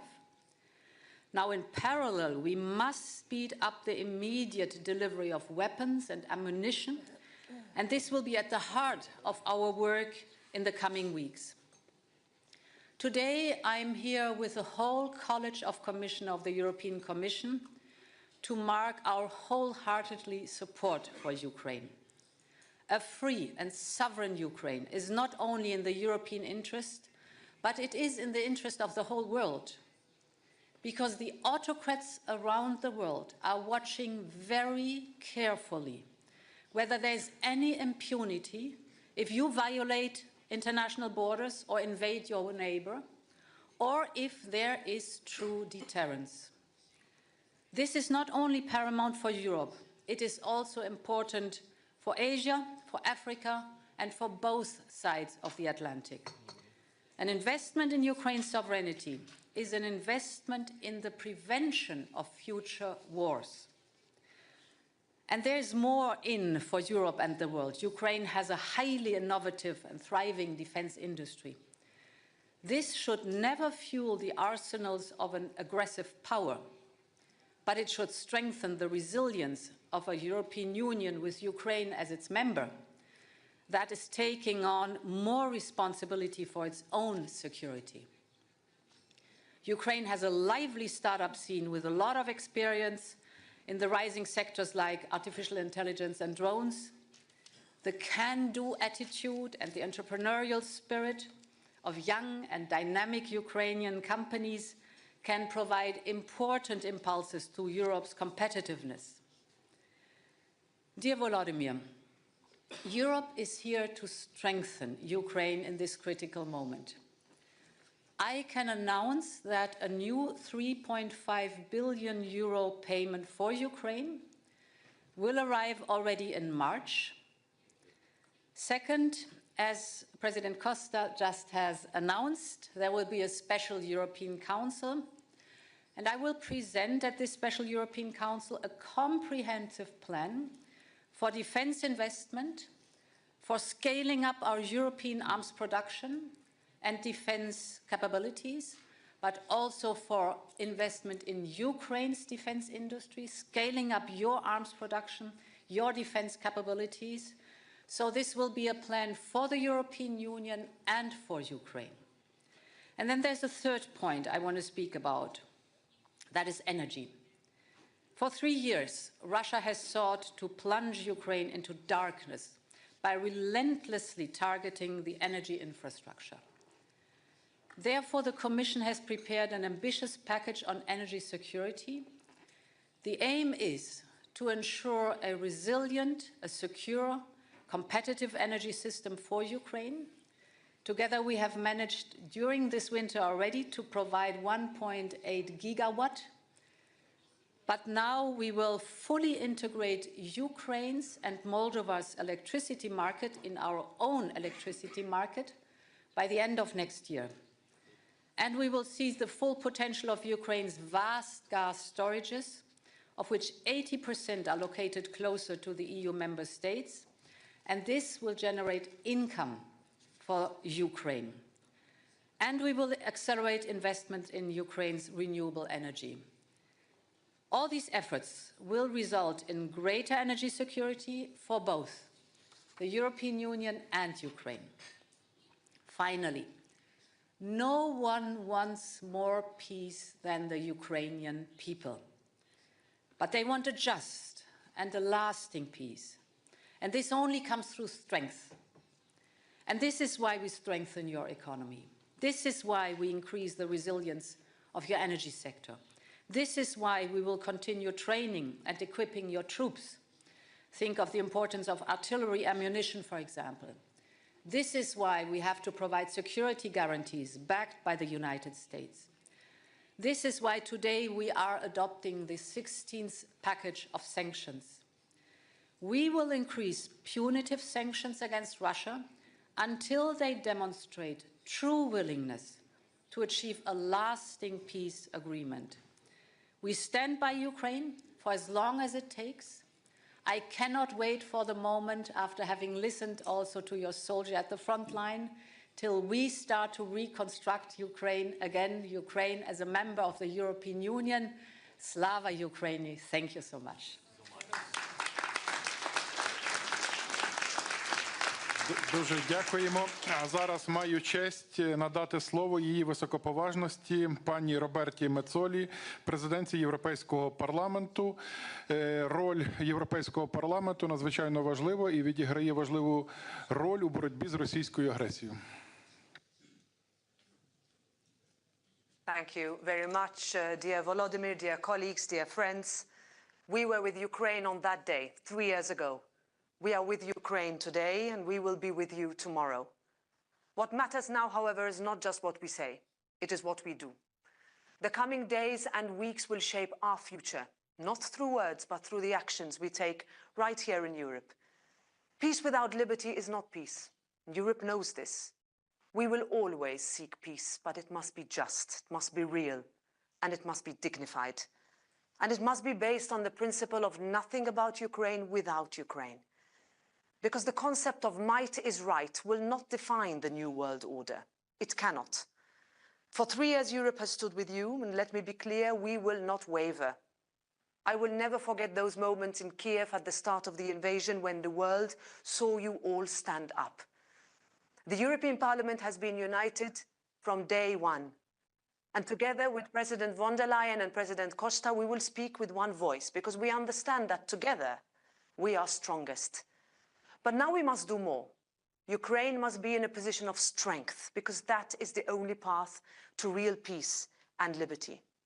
That means Europe must step up without delay, militarily, financially, as we've just heard, and diplomatically. We must move forward with using frozen Russian assets, tightening sanctions, and increasing pressure. And we must get serious about our own defense, and fast. Let's be clear, Ukraine's fight is Europe's fight. This is not just an attack on Ukraine. It is an attack on democracy, on our way of life, on everything we stand for. The Ukrainians on the front lines are holding the line for all of us. So as Ukraine enters the 4th year of this war, we must stay the course. We must cut through the noise. We must keep our eyes on our shared objective, freedom for Ukraine and lasting peace for all of Europe and the world. Slava Ukraini!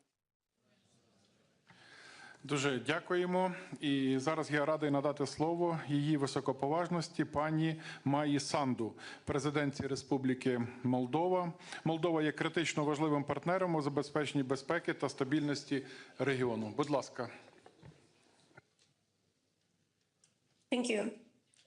Dear President Zelensky, ladies and gentlemen, I remember that morning 3 years ago, 4 a.m., I read the news in horror. I got up, went to the office, and from there, I heard the bombs exploding. Odessa, or maybe Vinica. At that moment, we didn't know where the next bomb would fall. But we know this now. Ukraine's courage has kept Moldova safe and at peace. The bravery and sacrifice of the Ukrainian people shielded us from war. We will always be grateful. We will never forget. 3 years on, Russia's brutal, criminal war continues. The Kremlin's aggression has brought suffering and devastation on a scale Europe has not seen since World War II. Just yesterday, Ukraine endured the largest drone attack since the start of the war. Russia is not looking for peace, yet the world speaks of peace. But peace must be just, lasting, and real. A flawed peace, one that ignores Ukraine's security or sidelines Europe, will not end the threat. It will only delay it. A fake peace, one that lets Putin regroup, rearm, and invade again, is not peace. That is why we must stand together. Russia's goal is division between allies, between countries, within societies. Instead, we must stand united. Security guarantees are key to making sure history does not repeat itself, that Putin can never deceive the world again, that Russia will no longer bring death to other nations. The world needs real security guarantees, clear, strong, and enforceable. Moldova supports these efforts. We stand with Ukraine in securing concrete guarantees that will ensure lasting peace. We support measures that strengthen Ukraine's security and prevent future aggression. This is not just about Ukraine. It is about all of us. And let me be clear, Putin would not stop at Ukraine. That is why our response must be firm, our support unwavering, because Ukraine is not just fighting for itself, it is fighting for all of us. And while Ukraine stands, Moldova stands, Europe stands. Let us make sure we're standing up, not standing by. Moldova stands with Ukraine. Moldova stands with freedom. And together, we will spare no effort for real peace to prevail. Slava Ukraini! Дякуємо, пані президент. А тепер з особливою приємністю я надаю слово її високоповажності пані Мете Фредеріксен, прем'єр-міністру Данії. Данія встановлює високі стандарти щодо послідовності та інноваційності підтримки України. Данська модель підтримки військово-промислового комплексу України є ініціативою, яка має стратегічне значення та довготривалий ефект для нашої боротьби. Ми потребуємо лідерства Данії. Прошу. Those who say that we are in a time when there are no heroes, they just don't know where to look. So it was said many years ago, and dear friends, today gathered here in Kyiv, we don't have to look very far to see the heroes of our time. Dear Volodímir, you and your countrymen have been fighting now for 3 long years, a full-scale war of aggression started by Russia. You have defended not only your own country, but all of Europe, and I believe that none of us present in this room are able to put into words how grateful we are. But then we can show it in action. And therefore I have 3 key messages today. Firstly, I strongly urge every European country to increase support for Ukraine. Not tomorrow, but today. Remove all self-imposed red lines, scale up military and financial assistance, and support production directly in Ukraine. Conditions for peace are to be set through strength, and I think that is the single most important task for Europe right now.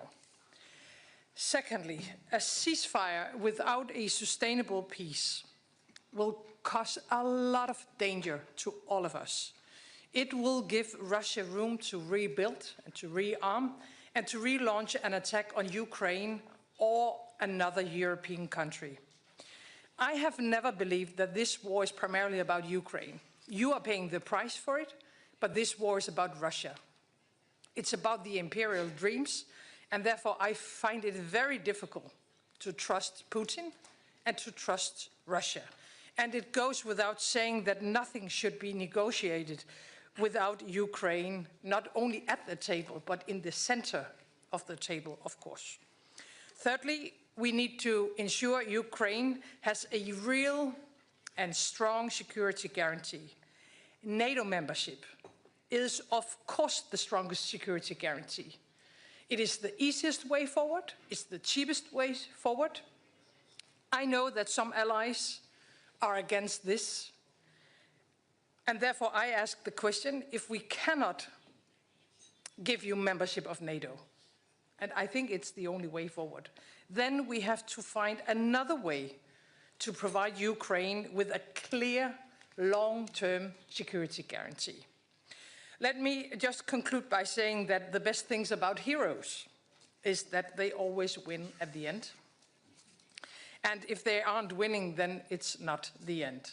I said to you 3 years ago that Denmark stands with you all the way, and we will never go away from that point of view. We have to stand with Ukraine, and we have to stand with our continent. Therefore, I think we have to scale up as Europeans. We have to speed up to be able to protect ourselves and deter when it comes to Russia. And 3% will not be enough. It's simply not enough. My guess is that we have a couple of months to take all necessary decisions. Otherwise, we'll be too late. And being too late cannot be the conclusion. So it's time to stand up for Ukraine, and it's time to stand up for Europe. Slava Ukraini. Дуже дякуємо. Тепер я запрошую до виступу її високоповажність пані Міріам Спітері де Боно, президентку Республіки Мальта. Ми вдячні вам за вашу підтримку. Mr. President, Excellencies, distinguished colleagues. Today we gather to mark 3 years since Russia launched its war of aggression against Ukraine, in violation of international law and the principles enshrined in the United Nations Charter. On this occasion, we remember the countless civilians affected, especially the most vulnerable, women, children, and the elderly. Since then, Ukraine has stood firm, demonstrating remarkable courage and resilience in the face of aggression. The time has come for this war to stop, and for the international community to stand firm in defending the principles of the United Nations Charter. It is time for Europe, the United States, Ukraine, and also Russia itself to work together to achieve a just and lasting peace. From the outset, Malta has been unequivocal. Ukraine's sovereignty, security, and territorial integrity within its internationally recognized borders must be withheld. We remain steadfast in this commitment. Malta has consistently demonstrated its unwavering support for the efforts shown by different partners to assist Ukraine. The EU and its member states have played a huge part, including through the provision of vital humanitarian assistance to displaced persons, the reconstruction of critical infrastructures, sanctions, and the provision of non-lethal military assistance through the European Peace Facility. Throughout our tenure as an elected member of the UN Security Council, and in our role as chair of the OSCE in 2024, Malta has maintained a firm and principled stance on the importance of upholding Ukraine's sovereignty and territorial integrity. As developments unfold, we must be clear in our strategy, firm in our demands, and unwavering in our continued support for Ukraine. Malta will continue to engage constructively in initiatives to put Ukraine in a position of strength and at the same time reinforce Europe's own resilience against external threats. While respecting our constitutional commitment to neutrality, Malta shall continue with its advocacy for the full respect of international law and the active pursuit of peace, security, and social progress. In the last few months, different initiatives have been put on the table. Malta has been strong in underlining that it stands ready to support any peace process that is grounded in the principles of the UN Charter. It is imperative that this peace process has the input of all the key players. Europe must play a central role, as the outcome of the discussions will shape the future of our continent and our collective security. Furthermore, it is inconceivable that Ukraine be sidelined and left out of the equation. History has shown that appeasement does not work. A lasting peace cannot be imposed. Europe and the United States share a strategic interest in securing peace. It is key that Europe and the US remain united and stand steadfast in ensuring that no country succeeds in redrawing borders through coercion and the use of force. To our Ukrainian friends, you know better than anyone else that the way ahead is not easy. As you look to Europe for leadership, security, and ultimately EU membership, know that we are ready to answer your call. Let there be no doubt, Ukraine, you are not alone. Malta will continue to stand by you, shoulder to shoulder, in defense of your independence, your sovereignty, and your territorial integrity, according to the tenets of international law. Thank you all.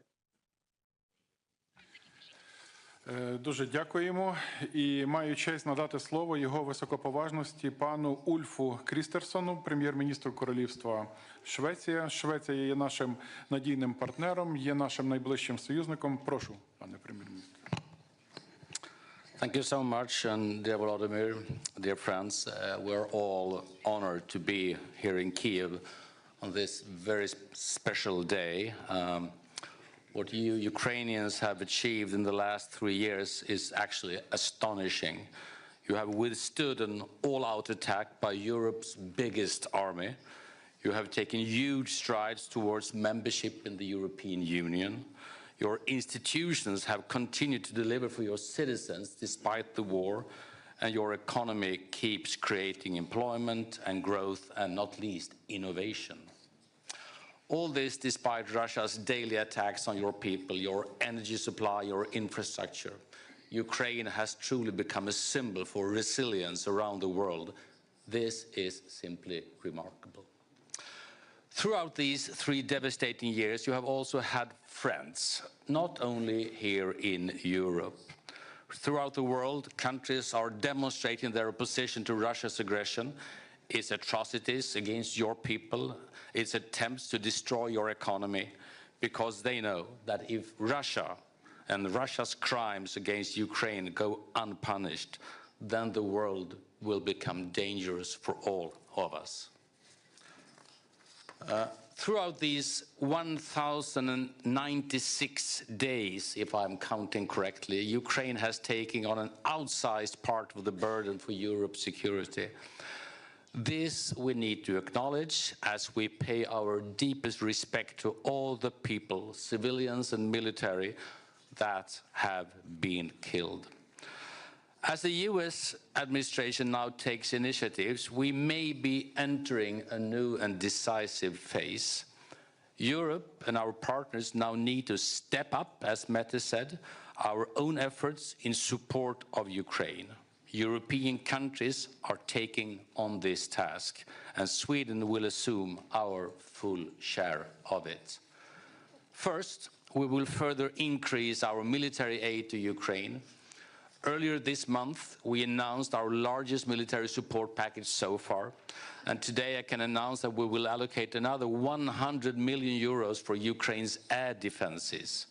We are already working on our next military support package. Second, we are working to further raise the cost of aggression for Russia and its enablers. We are making efforts to limit Russia's revenues from oil export and to introduce new sanctions. And finally, third, we have made important progress on a special tribunal for the crime of aggression against Ukraine. Russia must be held accountable for its illegal war.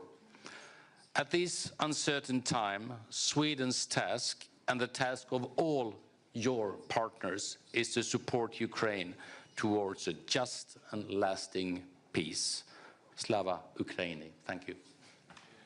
Дуже дякуємо. Тепер я надаю слово його високоповажності пану Іллє Боложану, виконуючому обов'язки президента Румунії. Румунія справді є чудовим партнером і послідовним прихильником України. Прошу. Domnule președinte Zelenski, doamnelor și domnilor, se împlinesc astăzi 3 ani de la lansarea invaziei Rusiei împotriva Ucrainei și în curând se vor împlini 11 ani de când Ucraina își apără în mod curajos libertatea, independența și teritoriul. Folosesc acest prilej pentru a sublinia respectul nostru pentru curajosul popor ucrainean care luptă cu eroism și sacrificii enorme împotriva agresiunii ruse. Gândurile mele se îndreaptă spre cei care au avut de suferit de pe urma războiului, spre cei care și-au pierdut membrii familiilor, spre cei răniți, spre cei care nu mai au locuințe și spre cei refugiați. Securitatea Ucrainei este esențială atât pentru România, cât și pentru întreg continentul european. În aceste momente de cumpănă, în care se discută despre eforturile de pace, trebuie să continuăm sprijinul pentru Ucraina, nu numai acum, ci și în etapele care vor urma în procesul de pace și cel de reconstrucție. România a fost de la început alături de Ucraina. By Ukraine from the very beginning, We have consistently supported it, and we will continue to do so in the future.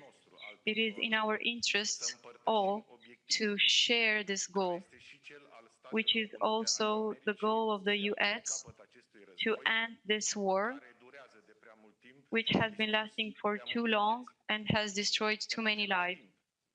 At the same time, it is necessary for Ukraine and the European Union to be involved in all peace negotiations.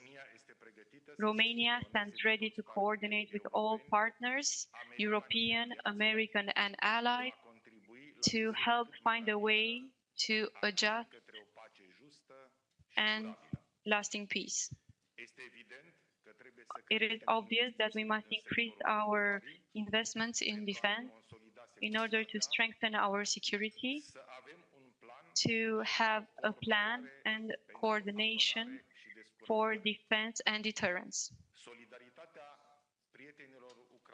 The solidarity of Ukraine's friends remains essential, and our support matters now when the fate of peace is at stake. The success of these efforts will only be proved when Ukraine has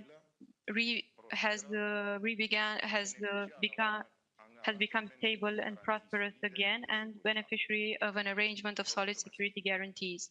Thank you. Дуже дякуємо. Зараз я надаю слово його високоповажності пану Олександру Шаленбергу, федеральному канцлеру Австрійської Республіки. Австрія яскраво демонструє, що бути нейтральною країною не значить бути байдужою по відношенню до зла. Будь ласка.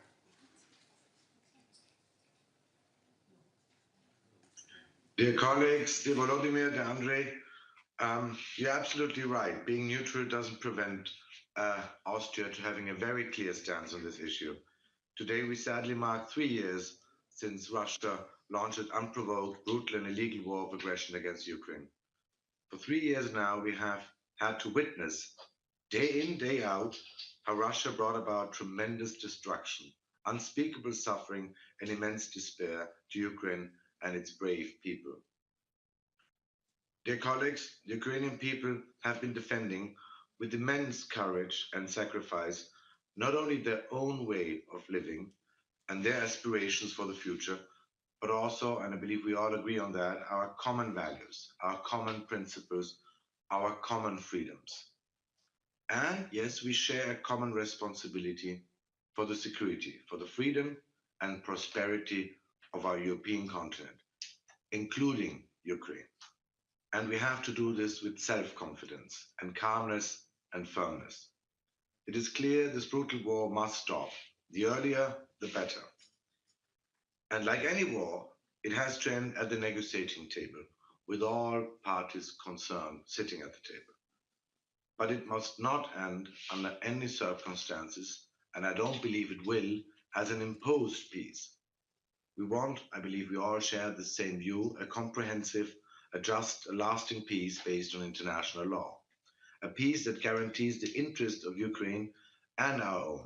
We will continue to work with our global partners in achieving this important objective. But one thing has to be crystal clear. Negotiations on Ukraine must include Ukraine, just as talks on the European security must include all concerned parties in Europe. We will continue, as Austria, to support all serious efforts towards a comprehensive, just and lasting peace in Ukraine. In our capacity as host as one of the UN headquarters and seat of the OSCE, we also stand ready to provide a venue and to facilitate discussions if needed. Since day one, dear colleagues, Austria has stood in full solidarity with Ukraine and its people and has been providing extensive humanitarian, financial, and diplomatic support. In addition to our contribution in the framework of the European Union, the Austrian government has so far provided almost 300 million euros in bilateral assistance.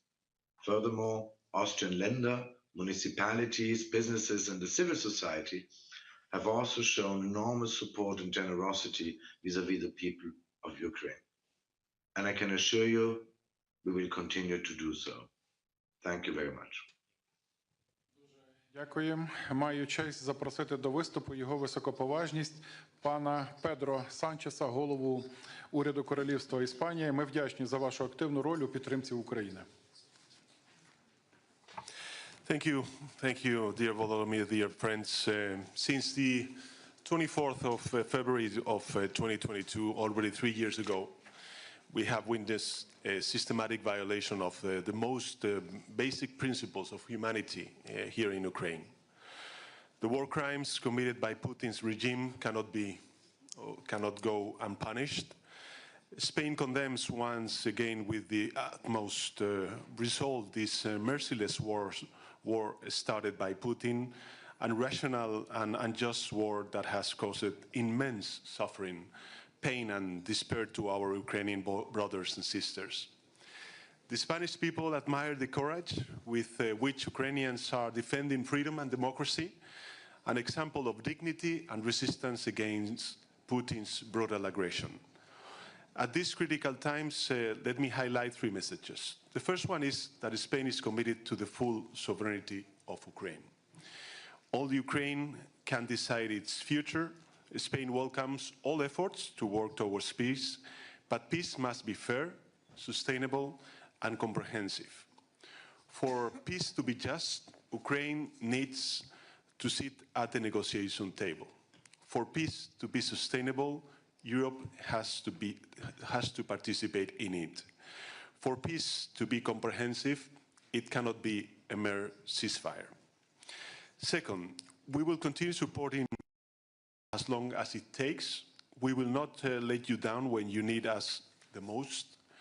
Spain will continue to provide military support and equipment with even more determination than what we have done in the past. In this regard, I'm proud to announce a new military assistance package for Ukraine worth 1 billion euros in 2025.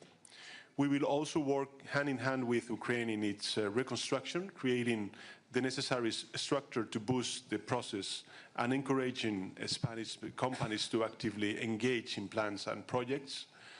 We must also address the needs of the Ukrainian diaspora. That is why I'm also happy to share that Spain and Ukraine will establish a Ukrainian hub, Casa Ucrania, in the province of Alicante.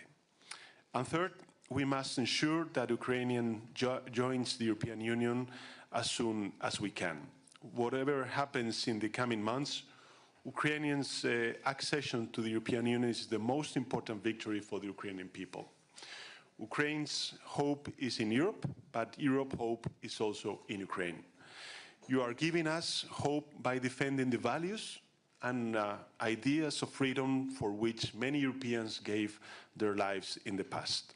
Allow me to conclude precisely with this idea of hope. Difficult months lie ahead, but I am convinced that at the end of this terrible period, freedom and democracy will prevail over violence and authoritarianism. The Ukrainian people can count on Spain. Rest assured, we will be with you as long as it takes and as much as you need. Slava Ukraini, viva Europa. Дуже дякуємо. І тепер я запрошую до виступу його високоповажність пана Барта де Вевера, прем'єр-міністра Бельгії. Бельгія є другим і партнером, який відіграє надзвичайно важливу роль у підтримці зростаючого флоту F-16 України. Ми цінуємо це. Будь ласка.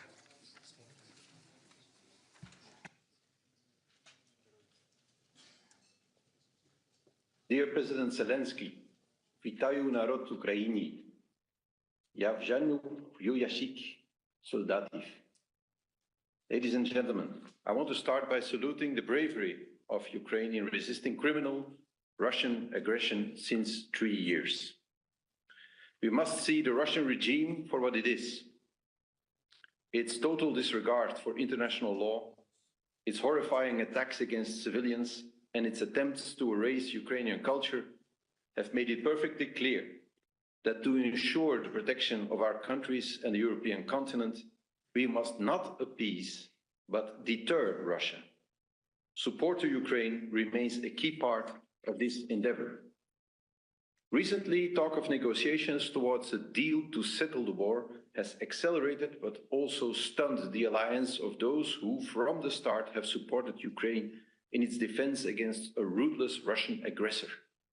Stunned because it does not seem a given that Ukraine or the EU will have much of a voice in the proceedings.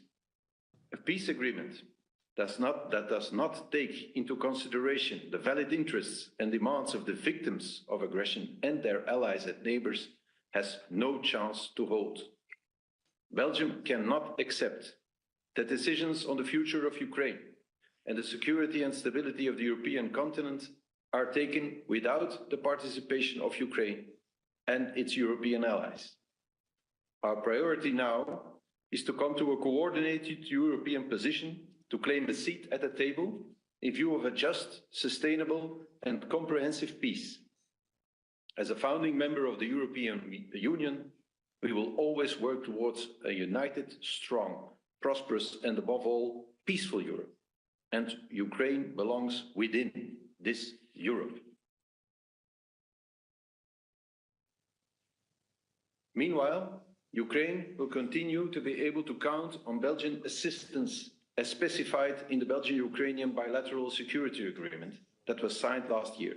This includes the delivery of F-16 fighter jets, the implementation of the 4-year reconstruction program by our development agency, and support to Ukraine's Euro-Atlantic integration. I would like to support all speakers that have pleaded today to do more as European allies of Ukraine as quickly as possible.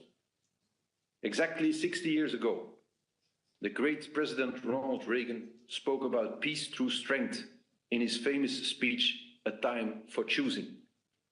He said, "You and I have the courage to say to our enemies, there is a price we will not pay." A world in which borders can be forcibly withdrawn will be less safe, less prosperous, and less just.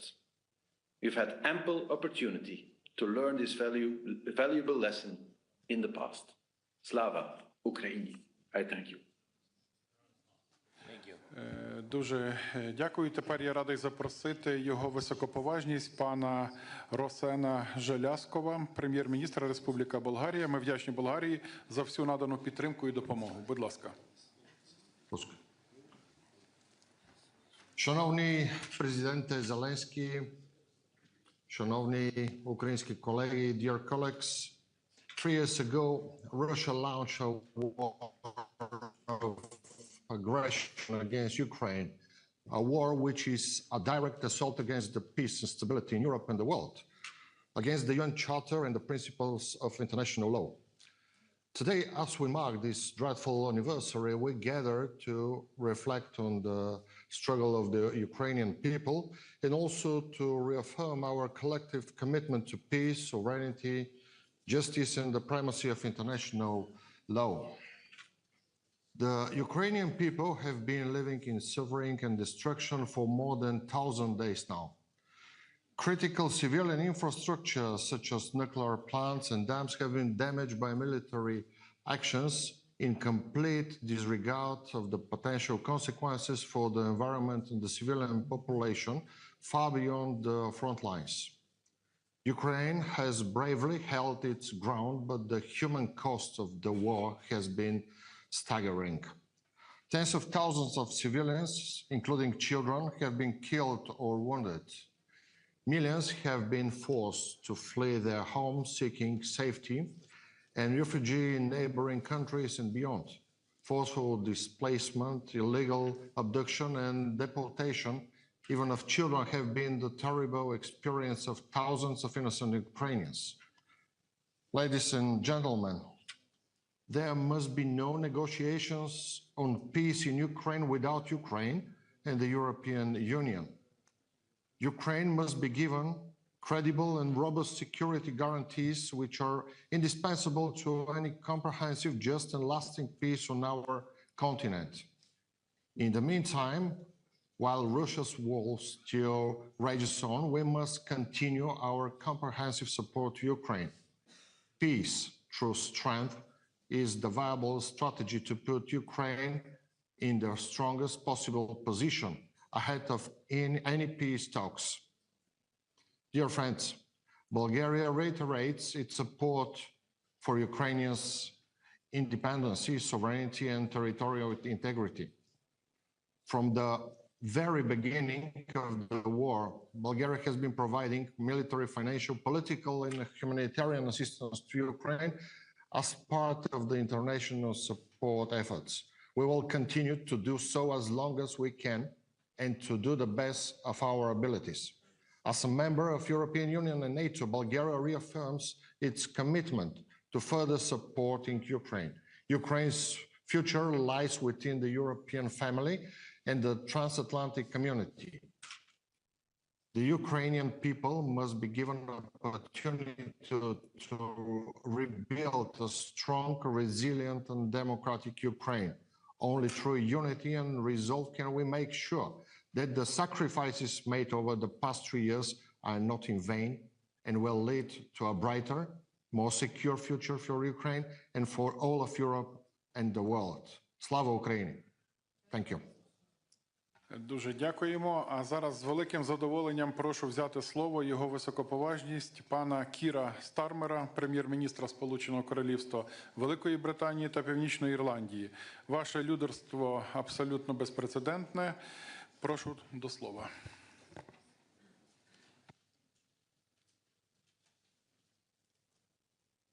Thank you very much. Colleagues, let me start with Volodímir and say on this day of all days, I want to pay tribute to your leadership, Volodímir. And friends, it is right that we mark this grim anniversary together. For 3 years, we have been united in opposition to Russia's barbaric invasion. And for 3 years, we've been full of admiration for the incredible response of the Ukrainian people. Their voices must be at the heart of the drive for peace. And I want to be clear that I hear them. I think of the soldiers and the civilians that I met in Kyiv just a few weeks ago in the ICU, the burns unit, the witnesses to the horror of Bucha, the school children I met living under constant bombardment, the soldiers training in the UK bound for the front line. Their voices echo in my ears. They inform the decisions that I take and the peace that I believe that we must see. So I have a very simple, clear message today. The UK is with you today and every day. From His Majesty the King to the NHS workers volunteering in hospitals in Ukraine, to the communities that took Ukrainian refugees to their heart. And that's why I signed our 100-year partnership with President Zelensky last month, because we believe in Ukraine's fight today and the country's incredible potential to thrive in the years to come. This is a time for unity. In this crucial moment, as talks begin, we must work together to shape the outcome. Russia does not hold all the cards in this war because the Ukrainians have the courage to defend their country, because Russia's economy is in trouble, and because they have now lost the best of their land forces and their Black Sea fleet in this pointless invasion. So we must increase the pressure even further to deliver an enduring peace, not just a pause in the fighting. And we can do that in 3 ways. First, by stepping up our military support to Ukraine. And the UK is doing that, providing £4.5 billion in military aid this year, more than ever before.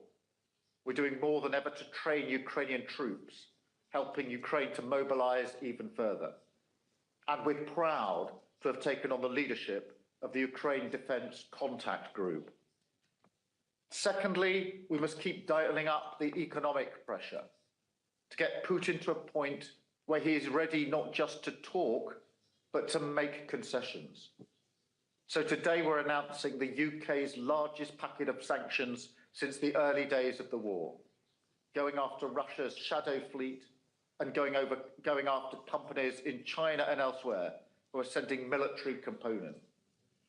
Later today, I will be discussing further steps with the G7, and I'm clear that the G7 should be ready to take on more risk, including the oil price cap, sanctioning Russia's oil giants, and going after the banks that are enabling the evasion of sanctions.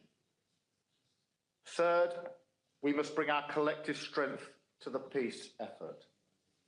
President Trump has changed the global conversation over the last few weeks, and it has created an opportunity. Now we must get the fundamentals right. If we want peace to endure, Ukraine must have a seat at the table, and any settlement must be based on a sovereign Ukraine, backed up with strong security guarantees. The UK is ready and willing to support this with troops on the ground, with other Europeans, and with the right conditions in place. And ultimately, a US backstop will be vital to deter Russia from launching another invasion in just a few years' time. So we will do everything we can to get the best outcome for Ukraine and for us all. And let me close with one of the voices I mentioned earlier, a patient called Petro from the burns unit that I visited in Kyiv. He said to me, if Ukraine fails, Europe will be next. And that is what is at stake here. That is why we will always stand with Ukraine and with our allies against this aggression and for a just and lasting peace. Slava Ukraini. Thank you. Ще раз дякуємо вам за ваше лідерство. Ми продовжуємо включення з особливих місць нашого опору та стійкості. І зараз я маю честь передати слово пані Ользі Каменевій, лікарю, яка виконує свої обов'язки в Херсоні, місті, яке було звільнене від російської окупації. Будь ласка.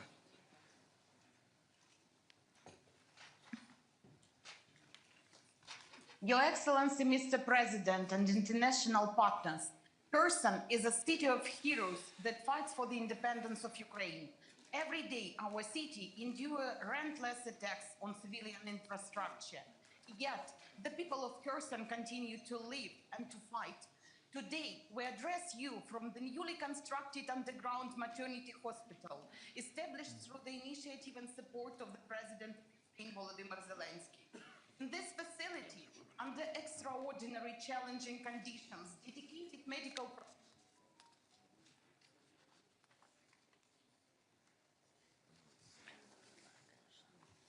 Так, у нас технічний збій. Ми можемо продовжувати? Якщо ні, то я маю особливу честь і з великим задоволенням прошу взяти слово його високоповажність пана Йонаса Гар Стере, прем'єр-міністра Королівства Норвегія. Норвегія демонструє справжнє лідерство та стратегічний підхід у підтримці України.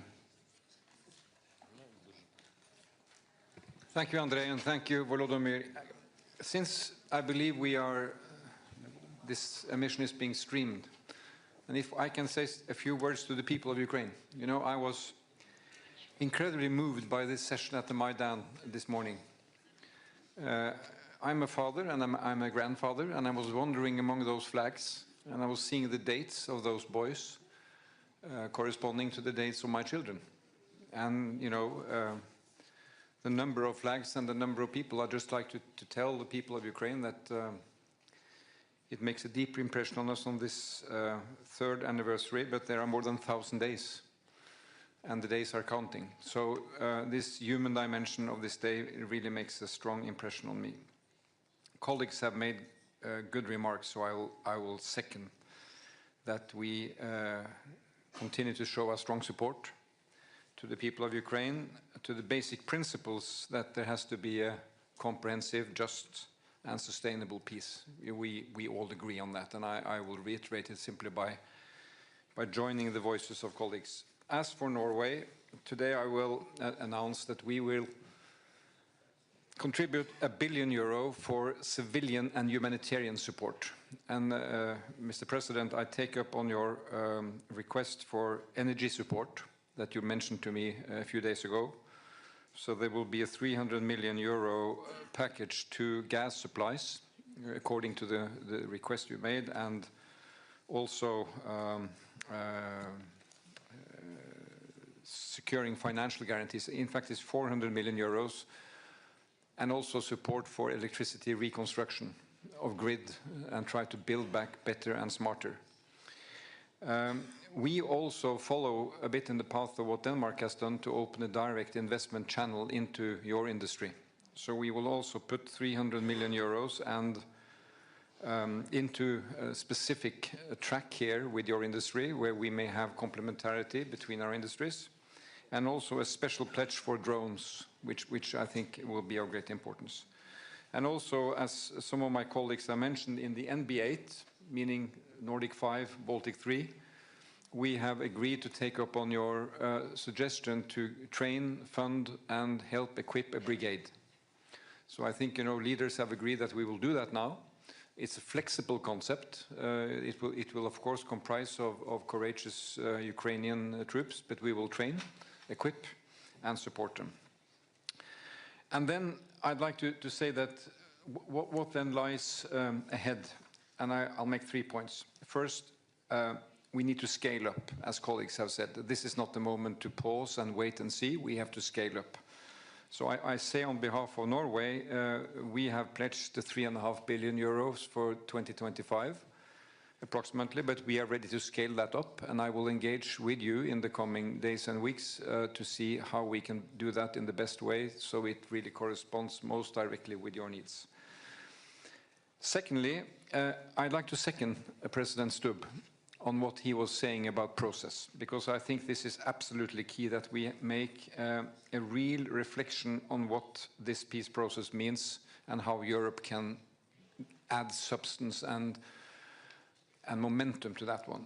There is now talks between US and Russia, but I think Prime Minister Starmer said it diplomatically. We need to get the fundamentals right. And the fundamentals are not, let me put it that way, complete, if it's only this dialogue in the way we see it. And I don't think, we all agree that there can be nothing about Ukraine without Ukraine. But let me put it this way bluntly. Europe cannot complain its way to the table. It cannot simply raise its hand and say, here are we, include us. Because I think the US president will say, what are you bringing? Why should you? And you get all this dialogue that we are experienced over these 4 or 5 weeks. So that means that Europe really has to get there through strength, politically, financially, and militarily. And allow me, President Costa, to say that, and Ursula, that I am not EU. I see Europe as being slightly more than EU here. It is, of course, the EU 27. Perhaps not all 27, but let's say EU 27. But then there is UK. Yeah, almost 28. Yeah. There is UK, there is fundamentally Turkey, and Turkey is always a bit complex, but Turkey has to be in the equation. And we heard President Erdogan and your recent visit, Volodímir. Turkey has to be there. Norway is proud to be there. Iceland is proud to be there. And we even heard President Macron said the other day that Canada is there. We are buying Canada, so we can get them back. No, but I think, this is that concept of Europe. But that concept of Europe has to have an opinion on the substance of the peace and the process of the peace. And here I think there's no time to lose. I think your convening of the meeting on the 6th of March is great. But then for this larger group, we have to come together and make it meaningful. Macron is in Washington today, Starmer in another few days, but we have to bring this together. Because if we don't, there is not a European voice, and then we are simply much weaker.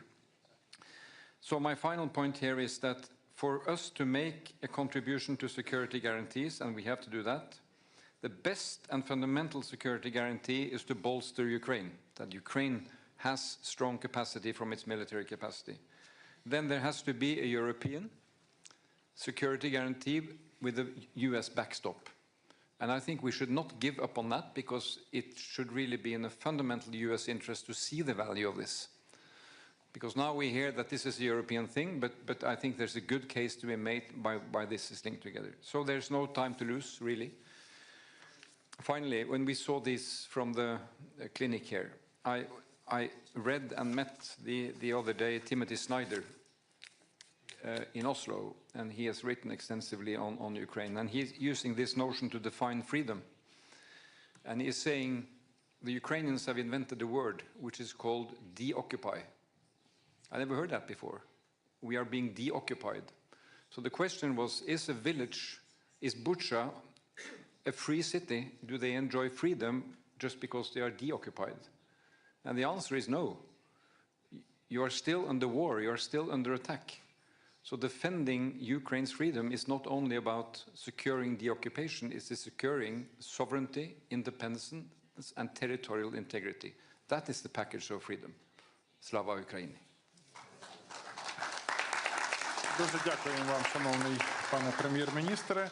І маю честь запросити до слова його високоповажність пана Кіріакоса Міцотакіса, прем'єр-міністра Грецької Республіки. Ми вдячні вам за політичну і практичну підтримку нашої країни.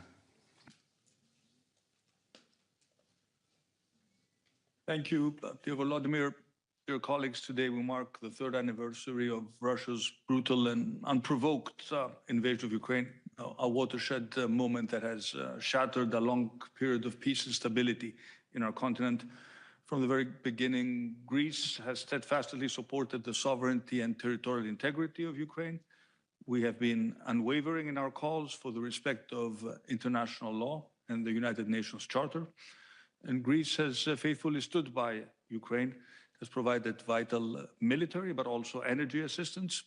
It has opened up its doors to thousands of refugees who fled the horrors of war.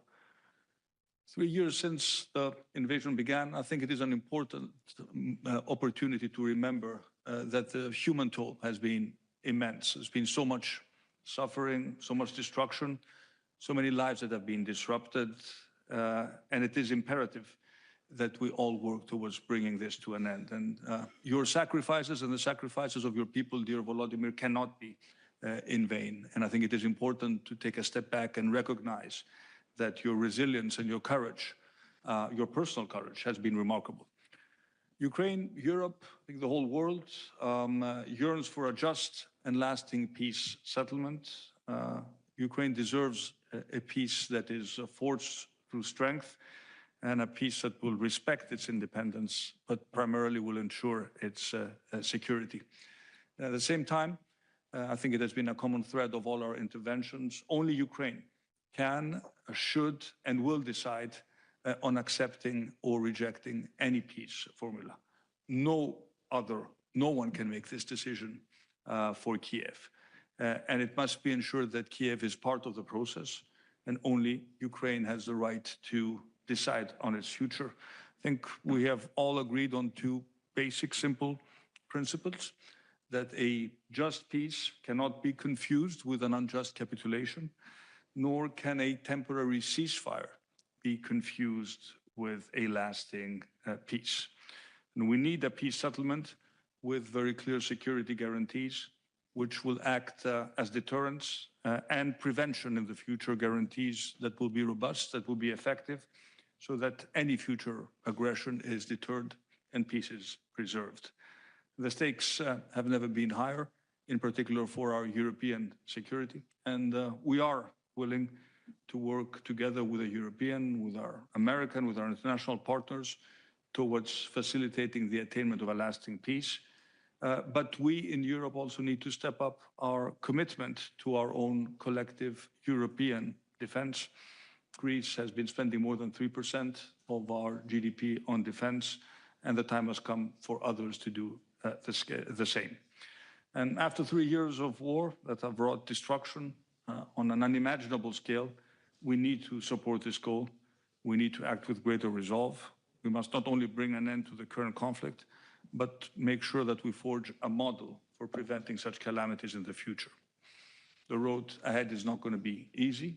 It will undoubtedly be fraught with challenges, but it's a vision that drives us forward, a future where Ukraine stands as a country in peace, a secure, democratic, independent, but also, dear Volodymyr, a European Ukraine, a nation that can look ahead with optimism and confidence.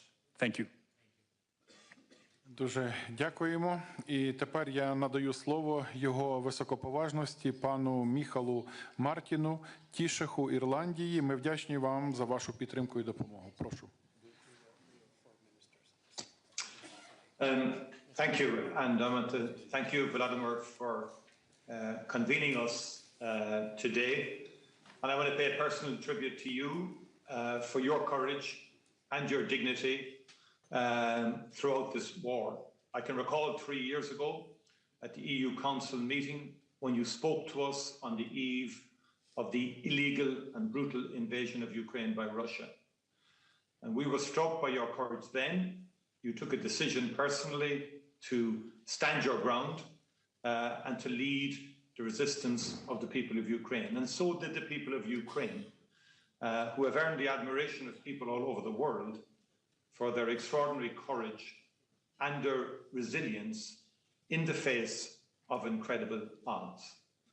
We think of all of those who have lost their lives in protecting their homeland and in defending their people. And we think of all the children who have been abducted, which is an appalling war crime in itself and reminds us that there simply has to be accountability for war crimes of that magnitude and of that kind. And we will work with our colleagues in ensuring such accountability. For a small country like Ireland, the international rules-based order is ultimately the only basis for our security. And that is why the war that Ukraine has been defending its integrity and sovereignty is so important for small nations all over the world.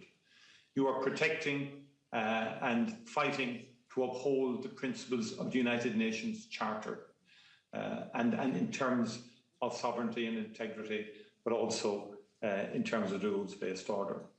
And in that context, Europe has been unified, has been firm so far. And we in Ireland stand with you, and we do need to say more, we do need to spend more, and we need to do more. And Ireland will contribute more financially on all fronts and in all areas, and will strengthen our commitments on that front. I believe it's extremely important for us in the European Union to accelerate Ukraine's membership of the European Union, an important dimension to Ukraine's long-term security, and something that Ireland is very keen to push and to strongly support. Could I say also that we will continue to support sanctions and also the whole area of frozen assets and the utilization of frozen assets for the reconstruction of Ukraine. Because those who engage in illegal and brutal invasions and who breach the very basics of international rules and sovereignty have to know that ultimately there has to be a price for the destruction that has been wrought as a result of this war, particularly the destruction of the civilian and energy infrastructure of Ukraine itself. And the next European Union summit, the emergency summit being convened on the 6th of March, will be a very important moment for concrete actions which Ireland will strongly support, both the Commission and President Costa in the agenda that they will bring to the table on that occasion. I think it's very important also that we remember that Russia has not achieved the objectives that it set itself when it illegally invaded Ukraine 3 years ago. We need to remember that and take solace and strength from that, because the unity of the resistance has had an impact. What we must now resolve is to ensure that Russia is never rewarded for what it did 3 years ago. Thank you very much indeed. Ще раз дуже вам дякуємо. І зараз я радий запросити до слова його високоповажність пана Крістена Міхала, прем'єр-міністра Естонської Республіки. Естонія є надзвичайно важливим союзником у нашій спільній боротьбі. Прошу. Thank you. President Zelensky, dear colleagues, I'm very proud to be here on Estonia's 107th birthday. Today is the day. Standing by Ukraine to show the true meaning of friendship. Ukraine has shown the world the true meaning of resilience. In its monumental struggle against Russian aggression, Ukraine fights not just for its own freedom, but a world built on principles. A world where might does not make right, as Mette and Justin already said. Estonia will never recognize the changing of borders by force. We will always stand for your right to choose your own allies. Now is the time to do more and do it faster. We must speed up our support to Ukraine. Estonia increased its military aid to Ukraine by 25% last week. This comes on top of our commitment to allocate 0.25% of GDP annually to helping Ukraine. Together with Nordic Baltic countries, we support Ukraine by providing equipment and training to brigade-sized units. We are ready to do even more, if needed, to keep our commitment to make Ukraine stronger. We continue our work on Ukraine's reconstruction. We see Ukraine's future in EU and NATO and assist every way. It is also time to maximize pressure on Russia. We are working to ensure frozen assets are used to support Ukraine. Sanctions have already cut Russia off from the European financial and capital markets. Trade is severely limited. It is up to Europe to decide when and how we will change these measures. We, Europe, are forced to be reckoned with. I very much liked what Jonas already said, that you cannot complain yourself to the table. This comes through a push to cut Russia out of business. We fully support all the efforts of our partners to advance an ambitious aid to Ukraine and remain committed to maintaining open and constructive dialogue with the United States. Finally, a just and lasting peace requires the participation of Ukraine and Europe. Only Ukraine can decide its own terms for peace. No conditions should be imposed from the outside. No topic is off the table except one: surrender. Your fight is our fight, and your victory will be victory for European security. Slava Ukraini! Дуже вам дякуємо, шановний пане прем'єр-міністре. А зараз я прошу взяти слово його високоповажність пана Даніеля Гріша, прем'єр-міністра князівства Ліхтенштейн. Ми вам вдячні за підтримку. Thank you, Andrei. Dear Volodímir, dear colleagues and friends, I wish to thank Ukraine for their leadership. Times are difficult, but difficult times need courageous ideas, steps and decisions. What the Ukrainian people and the Ukrainian leadership did symbolizes exactly this courage, a courage to stand for European values, European unity and Europe itself. Today's summit serves therefore as an important occasion to honor Ukraine's unwavering courage in defending itself, in defending Europe and the rule of law as the cornerstone of our security architecture. I do agree with all the important remarks my dear colleagues did before me, and I therefore just like to highlight 3 points from a Liechtenstein perspective. Firstly, a peace effort will only be sustainable and lasting if it has Ukraine's consent and deters the crime of aggression. Secondly, Europe's security depends on the security of Ukraine. Liechtenstein calls for a just and lasting peace in line with the international community's clearly established benchmarks set out by the United Nations General Assembly. This includes accountability for war crimes and reparations by the aggressor. And thirdly, but maybe most importantly, we need European answers to European problems, and we need a vision where our continent is heading to. I am therefore thankful for the words of EU President Ursula von der Leyen, the words of President Zelensky, and the ones that spoke before me.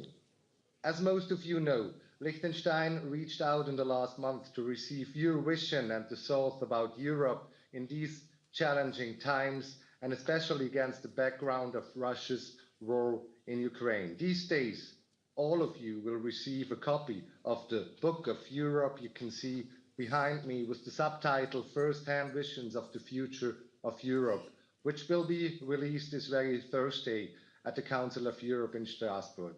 I am very thankful to all of you who contributed to personal visions of Europe, beginning with the today present Prime Ministers of UK, Spain, Norway, Albania or Ukraine, and more than 30 leaders of Europe.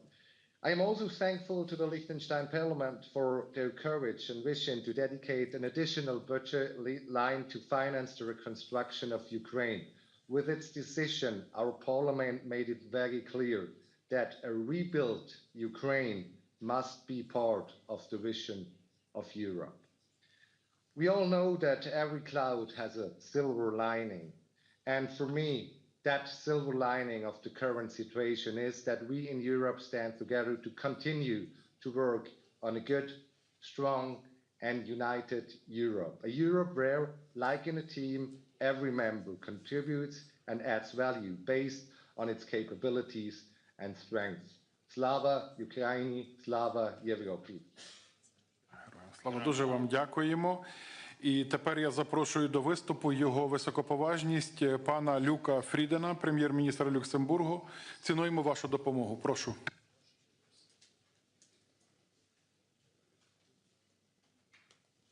Dear colleagues, 3 years ago, no, I should say 10 years ago, Russia launched an illegal war of aggression against Ukraine.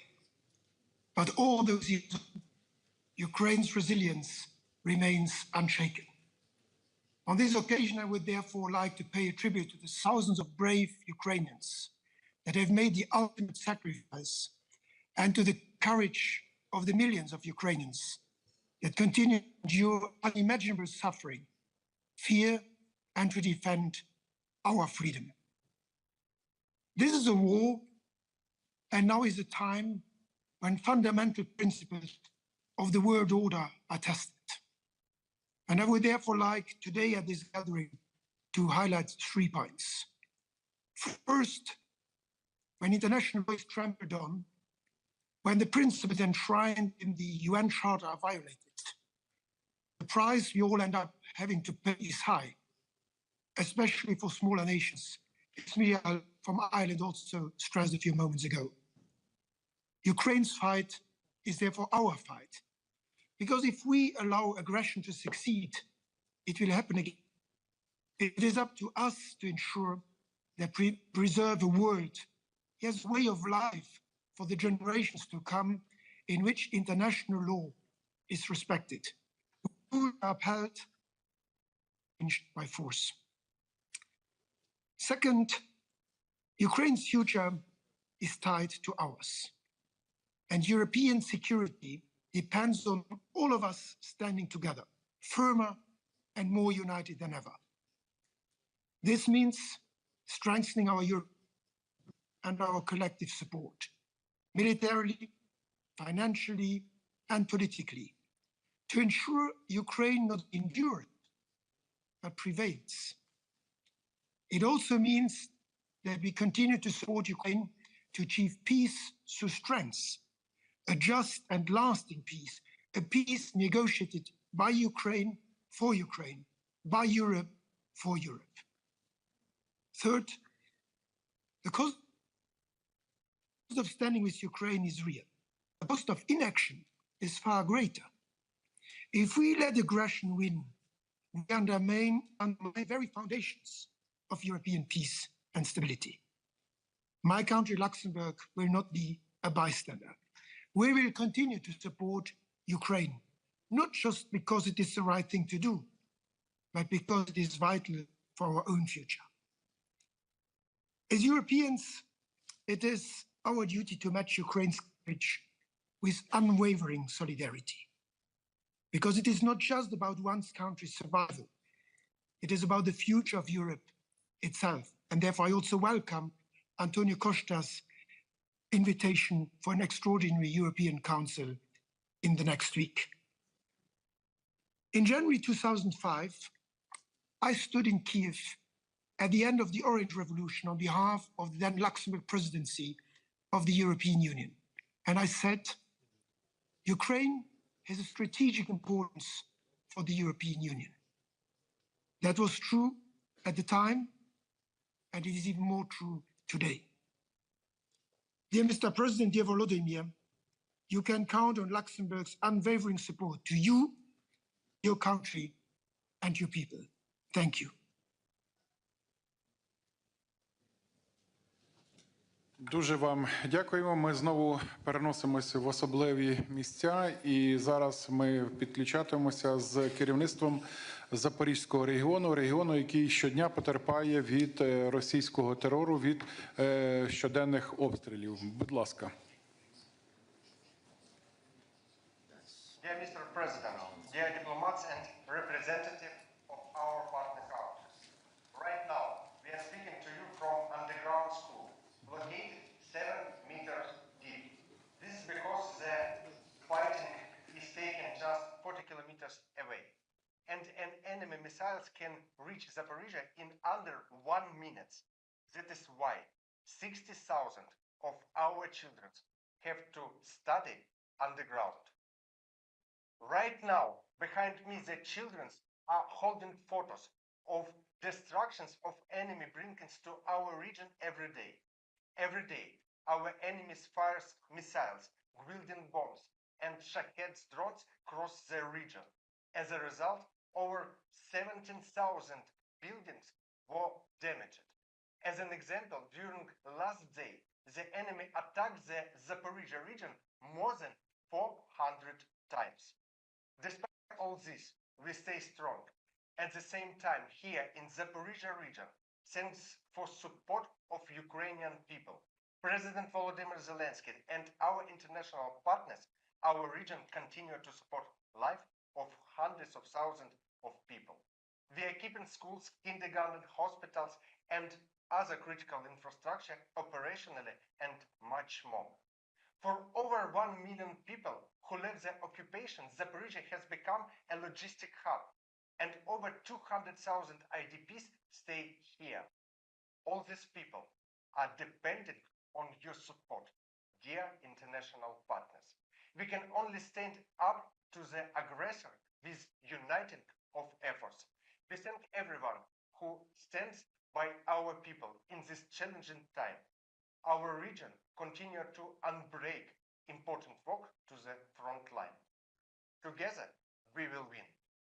Mr. President, dear diplomats, partners, and guests, Zaporizhia is going through very hard times. Every day, the enemy attacks us that takes the life of our people. Even with dangers, we keep working. We make sure the city function, repair buildings, and help people. Thousands of the workers, rescuers, teachers, and volunteers work day and night, sometimes for days without rest. Right now, we are speaking from an underground school built in Zaporizhia with the help of the President and First Lady. For the first time in 3 years, children have returned to school. They sit at their desks and meet their classmates. Teachers finally saw all their students together. There are already several schools like this, but they are more than just schools. They are a symbol of their strength and hope. We thank everyone who support us. Zaporizhia is a city of strong and brave people. We will stand until peace comes to our land. Everybody support to Ukraine, together to the victory.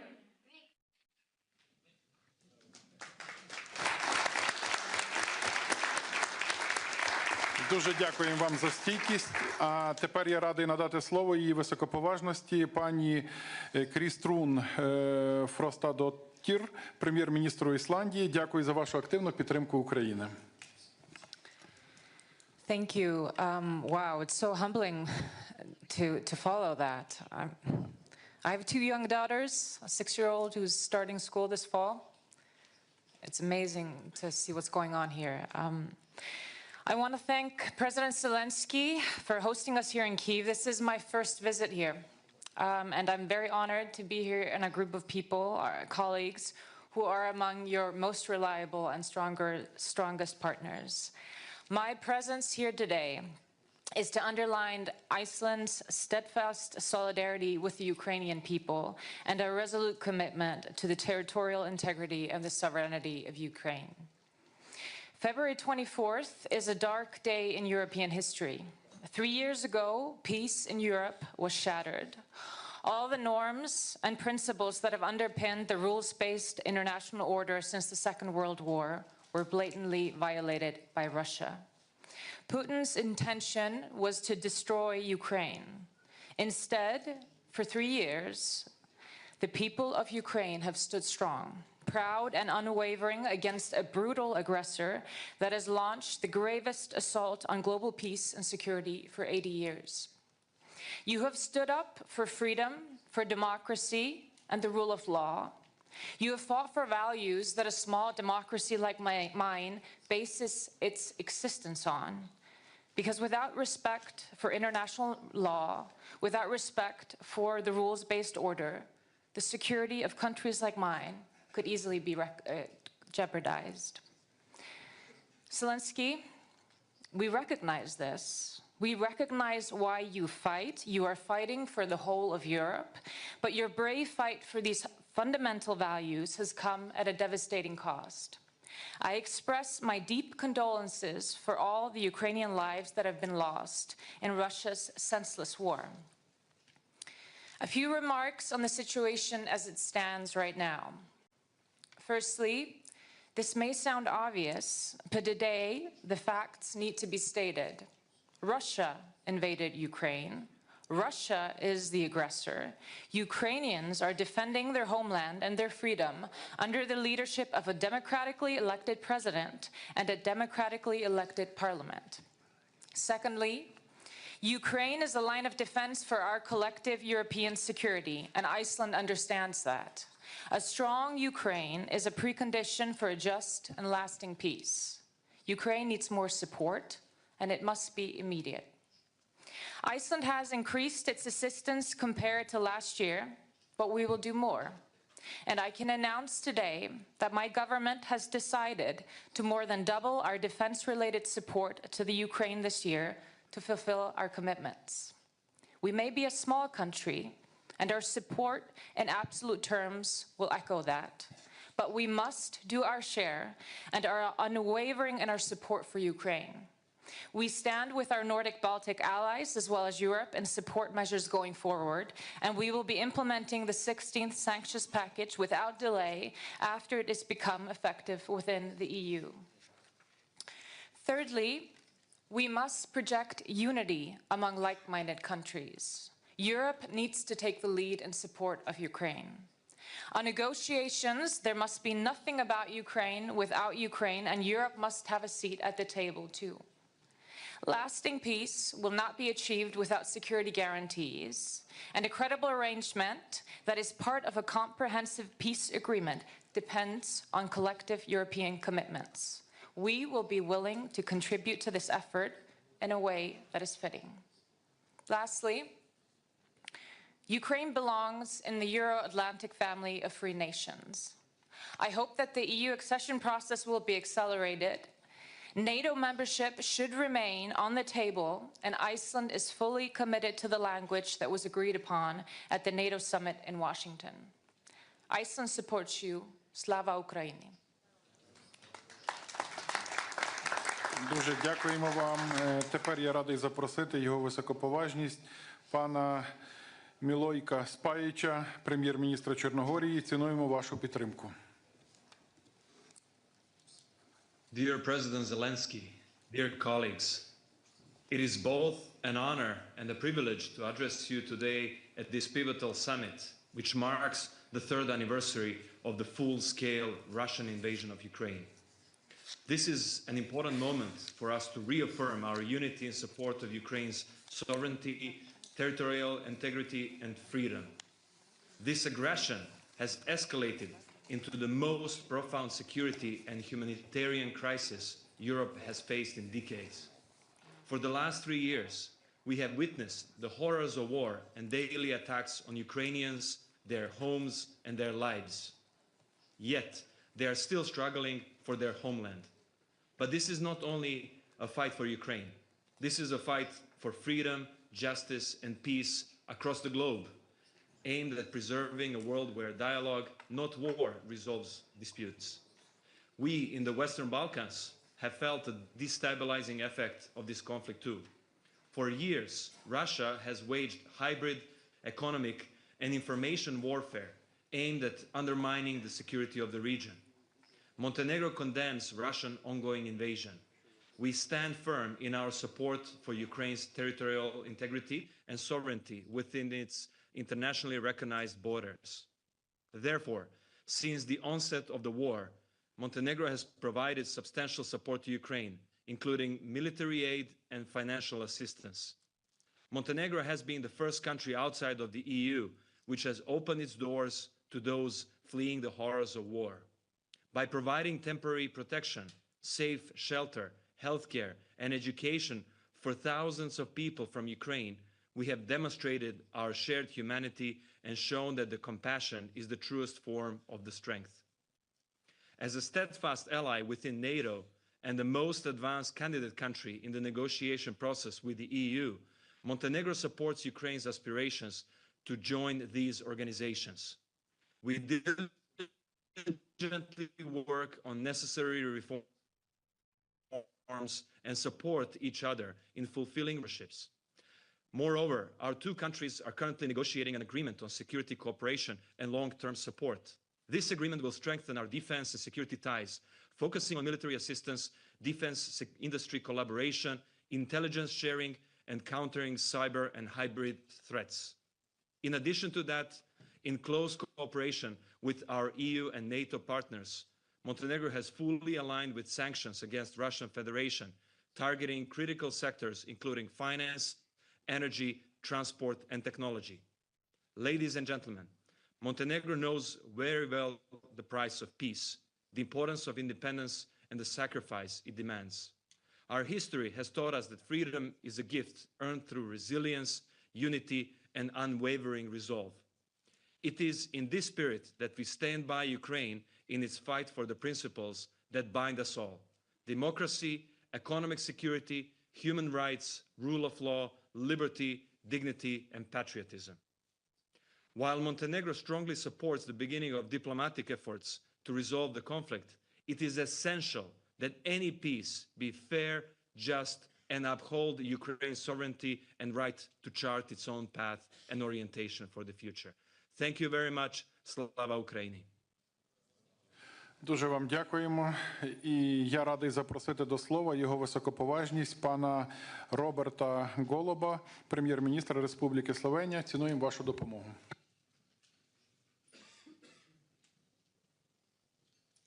Dear colleagues, today we mark a grim anniversary, 3 years since the start of the Russian brutal, unprovoked and illegal aggression on Ukraine.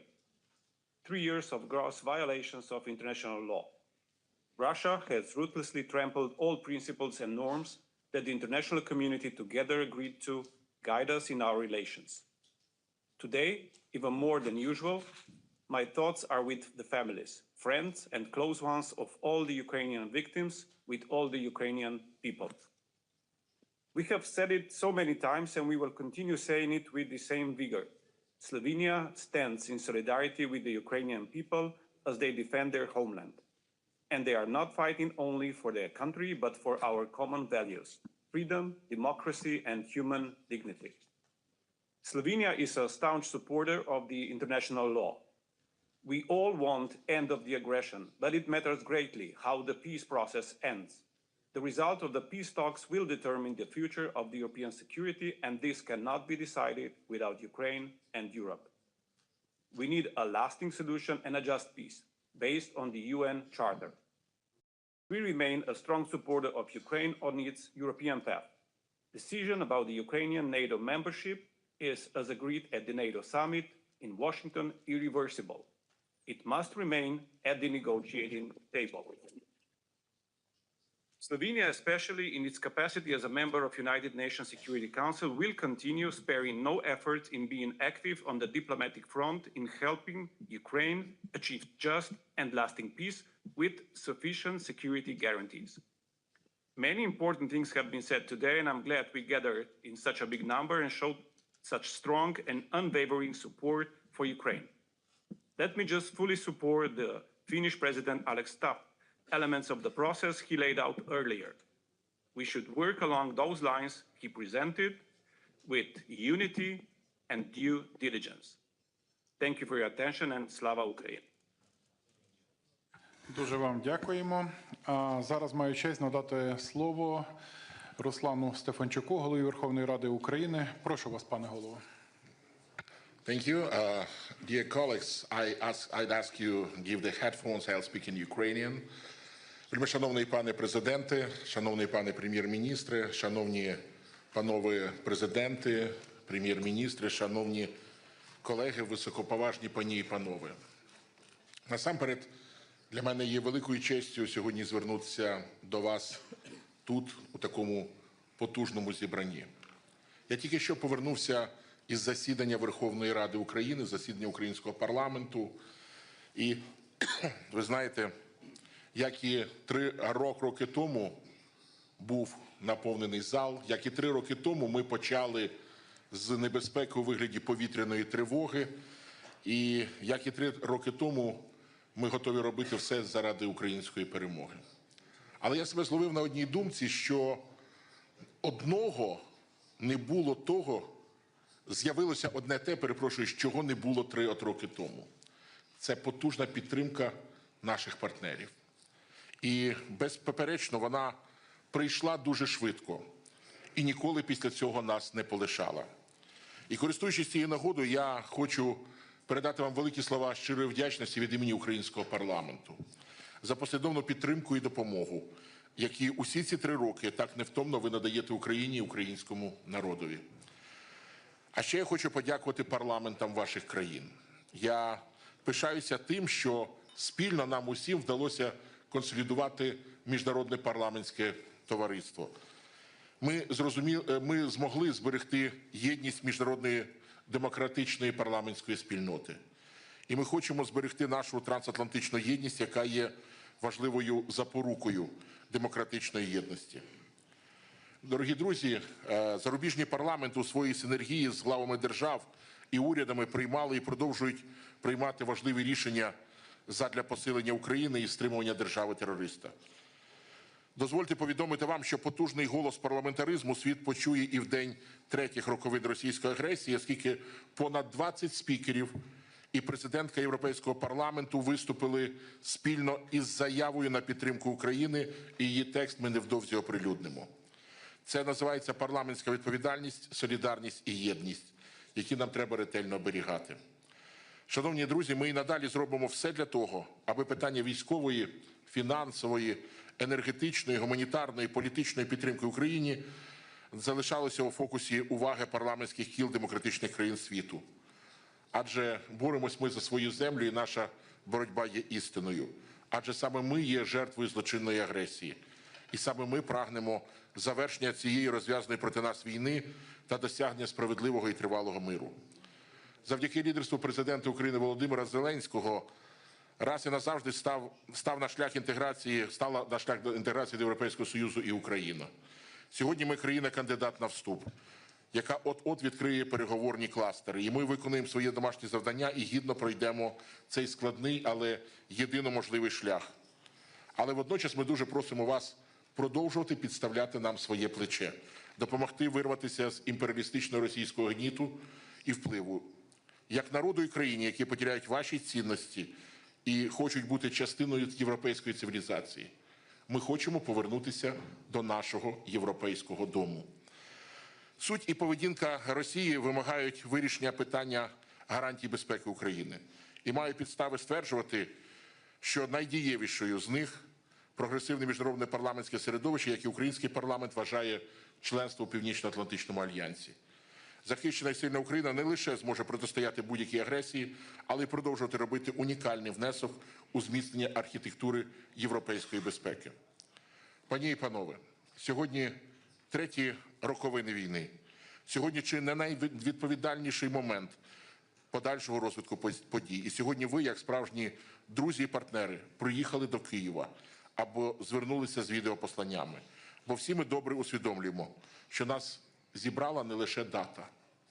Нас зібрала висока відповідальність за майбутнє нашого європейського і світового дому, де має панувати демократія, справедливість і розвиток. Тому будьмо гідні цієї високої цілі. Дякую вам за увагу і слава Україні! Дякуємо, пане голово. Зараз ми знову переміщуємося в особливе місце української стійкості, в черговий прикордонний регіон Суми. І я маю честь запросити до слова тимчасово виконуючого обов'язки ректора Сумського державного університету Івана Козія. Вам слово. Mr. President, esteemed representative of partner countries, dear guests, the city of Sumy stands today on the front lines of our country's defense. Our community, alongside the armed forces of Ukraine, is heroically fighting for independence and the future of the next generations. We address you from Sumy State University, whose building was recently destroyed by Russian airstrikes. The enemy seeks to destroy Ukraine's future and block access to education. However, thanks to the heroism of our defenders, the support of the President of Ukraine, and the resilience of our people, our professors, university staff, and students continue an educational process despite all threats and challenges. Thousands of students receive high-quality education, believing in the future and making plans for the recovery and reconstruction of a new Ukraine. The university's strong ties with international partners help us build plans for the future. We hope that once the war is over, we will join forces for common development and progress.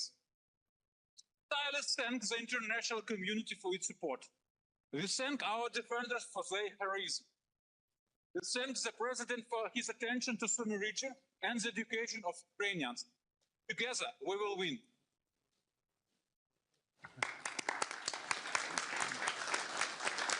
Дякуємо вам за вашу стійкість. Повертаємося до наших найближчих союзників. І зараз я радий запросити до виступу його високоповажність пана Антоніо Таяні, віце-прем'єр-міністра, міністра закордонних справ Італії. У цей вирішальний час для Європи цінуємо сильну підтримку Італії. Прошу.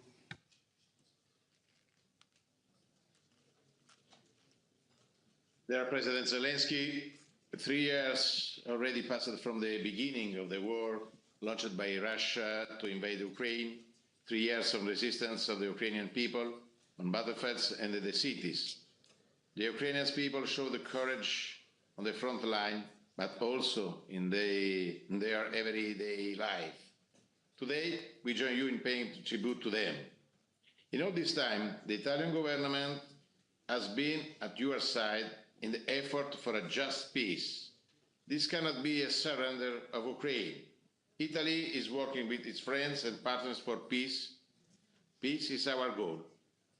There will be no negotiation without Ukraine and without Europe. It's impossible to achieve an agreement in favor of peace without Ukraine and without Europe. This is very important for us.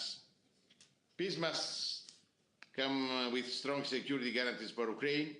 It must be real, strong and lasting to prevent Europe from facing war again.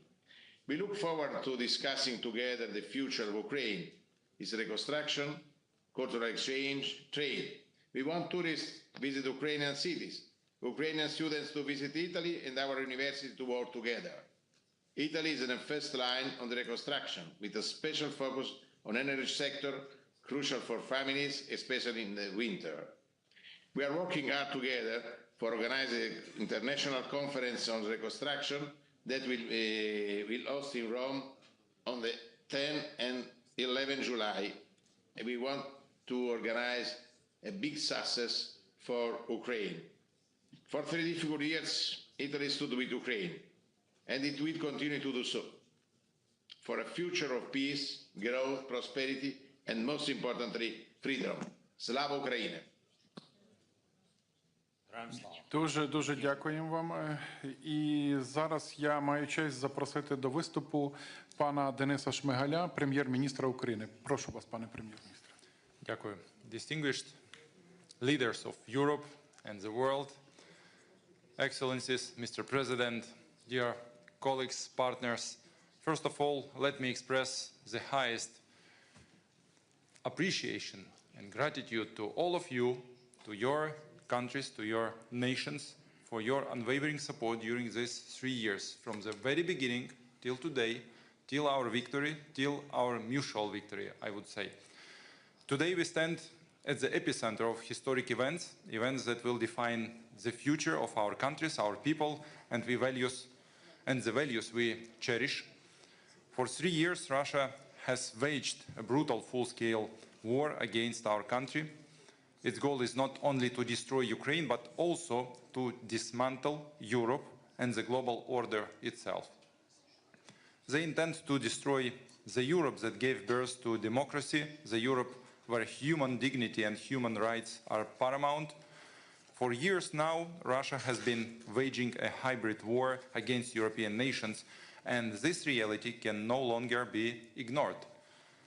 The enemy targets our core values: freedom, human rights, unity, and cooperation aimed at building our common future. The Kremlin seeks to fragment the European continent piece by piece, aiming to dominate each part individually. Only through collective unity we can effectively resist this aggression.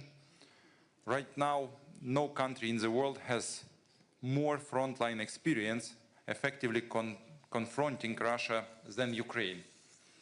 Behind us stands a battle-hardened army and an innovative defense industry. Ukraine holds the keys to Europe's energy independence, critical raw materials autonomy, and the potential to establish a major manufacturing and logistical hub for the entire continent. Ukraine always has been and always will be an integral part of the Creator European family. Our unity is a guarantee of our security and economic prosperity. As long as we stand shoulder to shoulder, nothing and no one can defeat us. Today, Ukraine is paying the highest price imaginable in this war against Russia. In lives lost, infrastructure destroyed, and severe economic damage. With our resistance, we have bought Europe valuable time. Time to unify, time to act decisively, and time to implement concrete measures to safeguard the continent from catastrophe.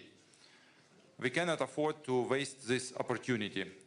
Even years ago, when Russia annexed Crimea and started war in Donbass, many saw it merely as passing clouds in an otherwise clear sky. Today, a massive storm of war rages at the heart of Europe, a storm that could at any moment move further west. That is why now is the moment for decisive and unified action to protect European security. Ukraine is already doing everything possible to defend our shared home, and we will continue to do so.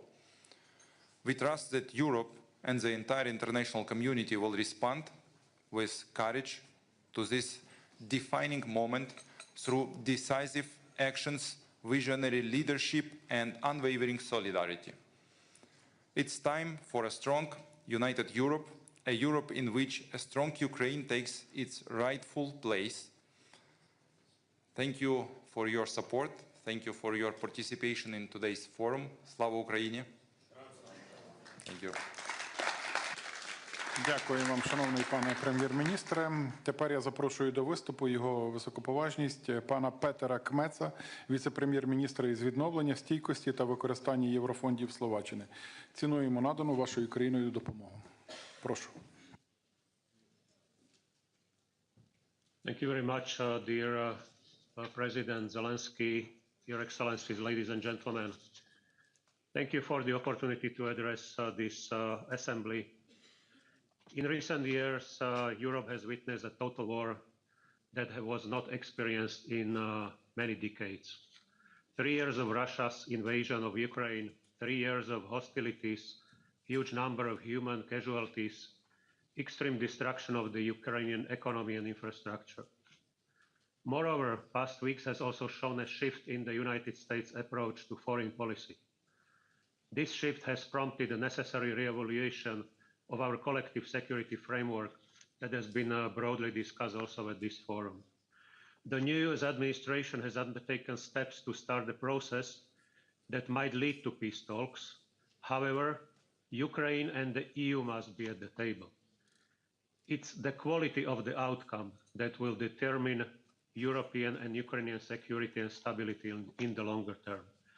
Slovakia has consistently called for a peaceful resolution of the war, which would prevent the loss of civilian life, importantly, maintaining Ukraine's sovereignty and political independence in line with international law.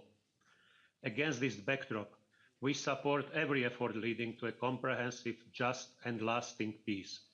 A comprehensive and just peace is a prerequisite for lasting peace. Robust security guarantees for Ukraine are a critical precondition for achieving sustainable solution. Nevertheless, future engagement of the US in the security guarantees for Ukraine is essential. While Europe can and must take the responsibility for Ukraine, it will not be possible without critical enablers and some form of US assistance. Slovakia, as a neighboring country, is committed to help Ukraine in its integration into the European Union, and we have started necessary steps to facilitate the access of Ukraine to the European markets through improving the transborder infrastructure for roads, electricity, energy, and railways. We will continue doing so that Ukraine feel a full-fledged European partner and in the future a full-fledged member of the European Union. Finally and crucially, Slovakia remains committed to strengthening partnerships and across Europe and across the Atlantic.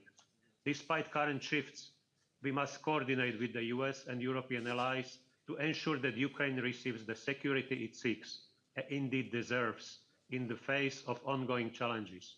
The resulting architecture should not only deter aggression, but lay the groundwork for lasting peace and prosperity in our shared region. Thank you for your attention. Дуже вам дякуємо. Наше засідання поступово добігає кінця. І я маю честь передати слово останньому спікеру в цій залі, його високоповажності, пану Бенджаміну Ададу, міністру делегату у справах Європи Французької Республіки. Франція залишається одним із стовпів європейської та глобальної безпеки. Прошу. Thank you, Mr. President, Excellencies, dear friends. It's an honor to be here today with the Ukrainian people. It's an honor to be speaking alongside the brave soldiers of Ukraine. 3 years ago, Europe woke up from its vacation from history. A permanent member of the Security Council, Russia, chose to attack a sovereign and independent country, Ukraine, which in no way threatened it. After illegally occupying part of Ukraine's territory, after occupying it since 2014, by attacking Ukraine on a full scale in February 2022, Russia blatantly violated once again the principles of international law that we have been building together since 1945.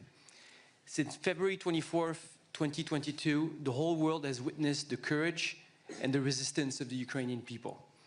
The strength and determination with which Ukrainian men and women defend their country, their history, their culture, commands our admiration. By doing so, Ukrainians are protecting the security of Europeans. We now have an essential role to play in the search for a just, solid, and lasting peace to resolve this war which so dangerously affects European security. We must work together, just as we have demonstrated our unity and solidarity since the first day of Russian aggression. Europeans will take their responsibilities for the emergence of a strong and prosperous Ukraine and for ensuring security in Europe in the long term.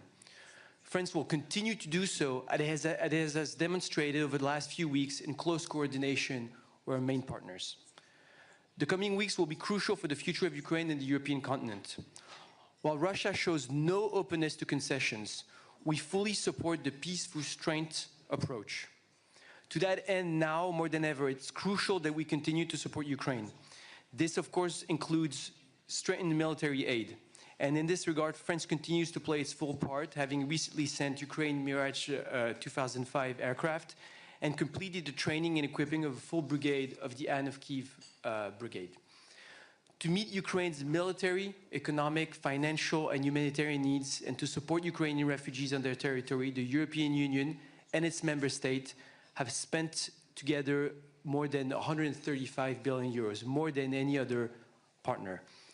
We must also step up our effort to increase the pressure on Russia and the third country entities supporting its war effort. This is why we welcome today's adoption of a 16 package of sanctions by the European Union and our partners. As a sovereign state, Ukraine must be free to choose its own alliances and destiny. This is why we fully support its European path. Ukraine is, of course, already a member of the European family. A settlement of the conflict without Ukraine would have no future. It would consecrate the superiority of force and aggression over law and pave the way for tomorrow's wars. Nothing must be decided about Ukraine without Ukraine. To be just and lasting, peace must respect the United Nations Charter and its principles, and thus the sovereignty and territorial integrity of Ukraine. Russia's aggression constitutes a direct existential threat to the entire European continent. Europe, whose security is at stake, must take part of the negotiation and the long-term security guarantees to resolve the conflict. Nothing must be decided on European security without Europeans. These principles guide our action, guide France's action, and we will not deviate from them. This is a turning point for European security, and history will look at us. Rest assured that we will continue to support Ukraine until a just and durable peace is achieved, a peace that will guarantee Ukraine's security interest, its freedom, and ours collectively on the scale of the European continent. France stands with the Ukrainian people. Slava Ukraini. Дуже вам дякуємо за ваш виступ. І перед нами ще два коротких відеозвернення від керівництва НАТО та Ради Європи тривалістю близько 3 хвилин. Ukraine continues to endure with courage that does not falter, hope that does not fade, and a spirit that cannot be broken. NATO has stood with Ukraine throughout Russia's brutal war of aggression to keep the flame of freedom burning. We have kept Ukraine strong by providing arms, equipment, and training. The bravery and resilience of the Ukrainian people are an inspiration to the world. NATO will continue to support and stand with Ukraine and help it through the challenges ahead to ensure this war can end with a just and lasting peace. Friends, it was 4 o'clock in the morning on 24th February 2022 when the first explosions sounded in Kyiv, Kharkiv, Odessa, and in Mariupol in the Donbas region. The European Convention on Human Rights is being flouted. Our values are under attack. The very next day, the procedure for excluding Russia from the Council of Europe was initiated. 3 years on, our support is unwavering. The Council of Europe stands by Ukraine to obtain reparations, to combat war crimes and impunity, to strengthen democracy, to protect the children of Ukraine, so that Ukraine continues to exist, so that it can return to the path of peace, reconstruction, and justice. Because Ukraine's future is European, we are writing this future together, based on the values we share, those of a free and sovereign Ukraine, those of a just and lasting peace, the values of a strong and united Europe throughout our continent and the world. Дуже дякуємо. На цьому офіційна частина саміту «Підтримуй Україну» завершується. Ми вдячні нашим гостям, лідерам за незмінну підтримку. Ми сьогодні відчуваємо цю єдність, підтримку ваших народів, ваших країн, ваше лідерство. І оголошую наступний елемент програми – спільну прес-конференцію. Дякуємо.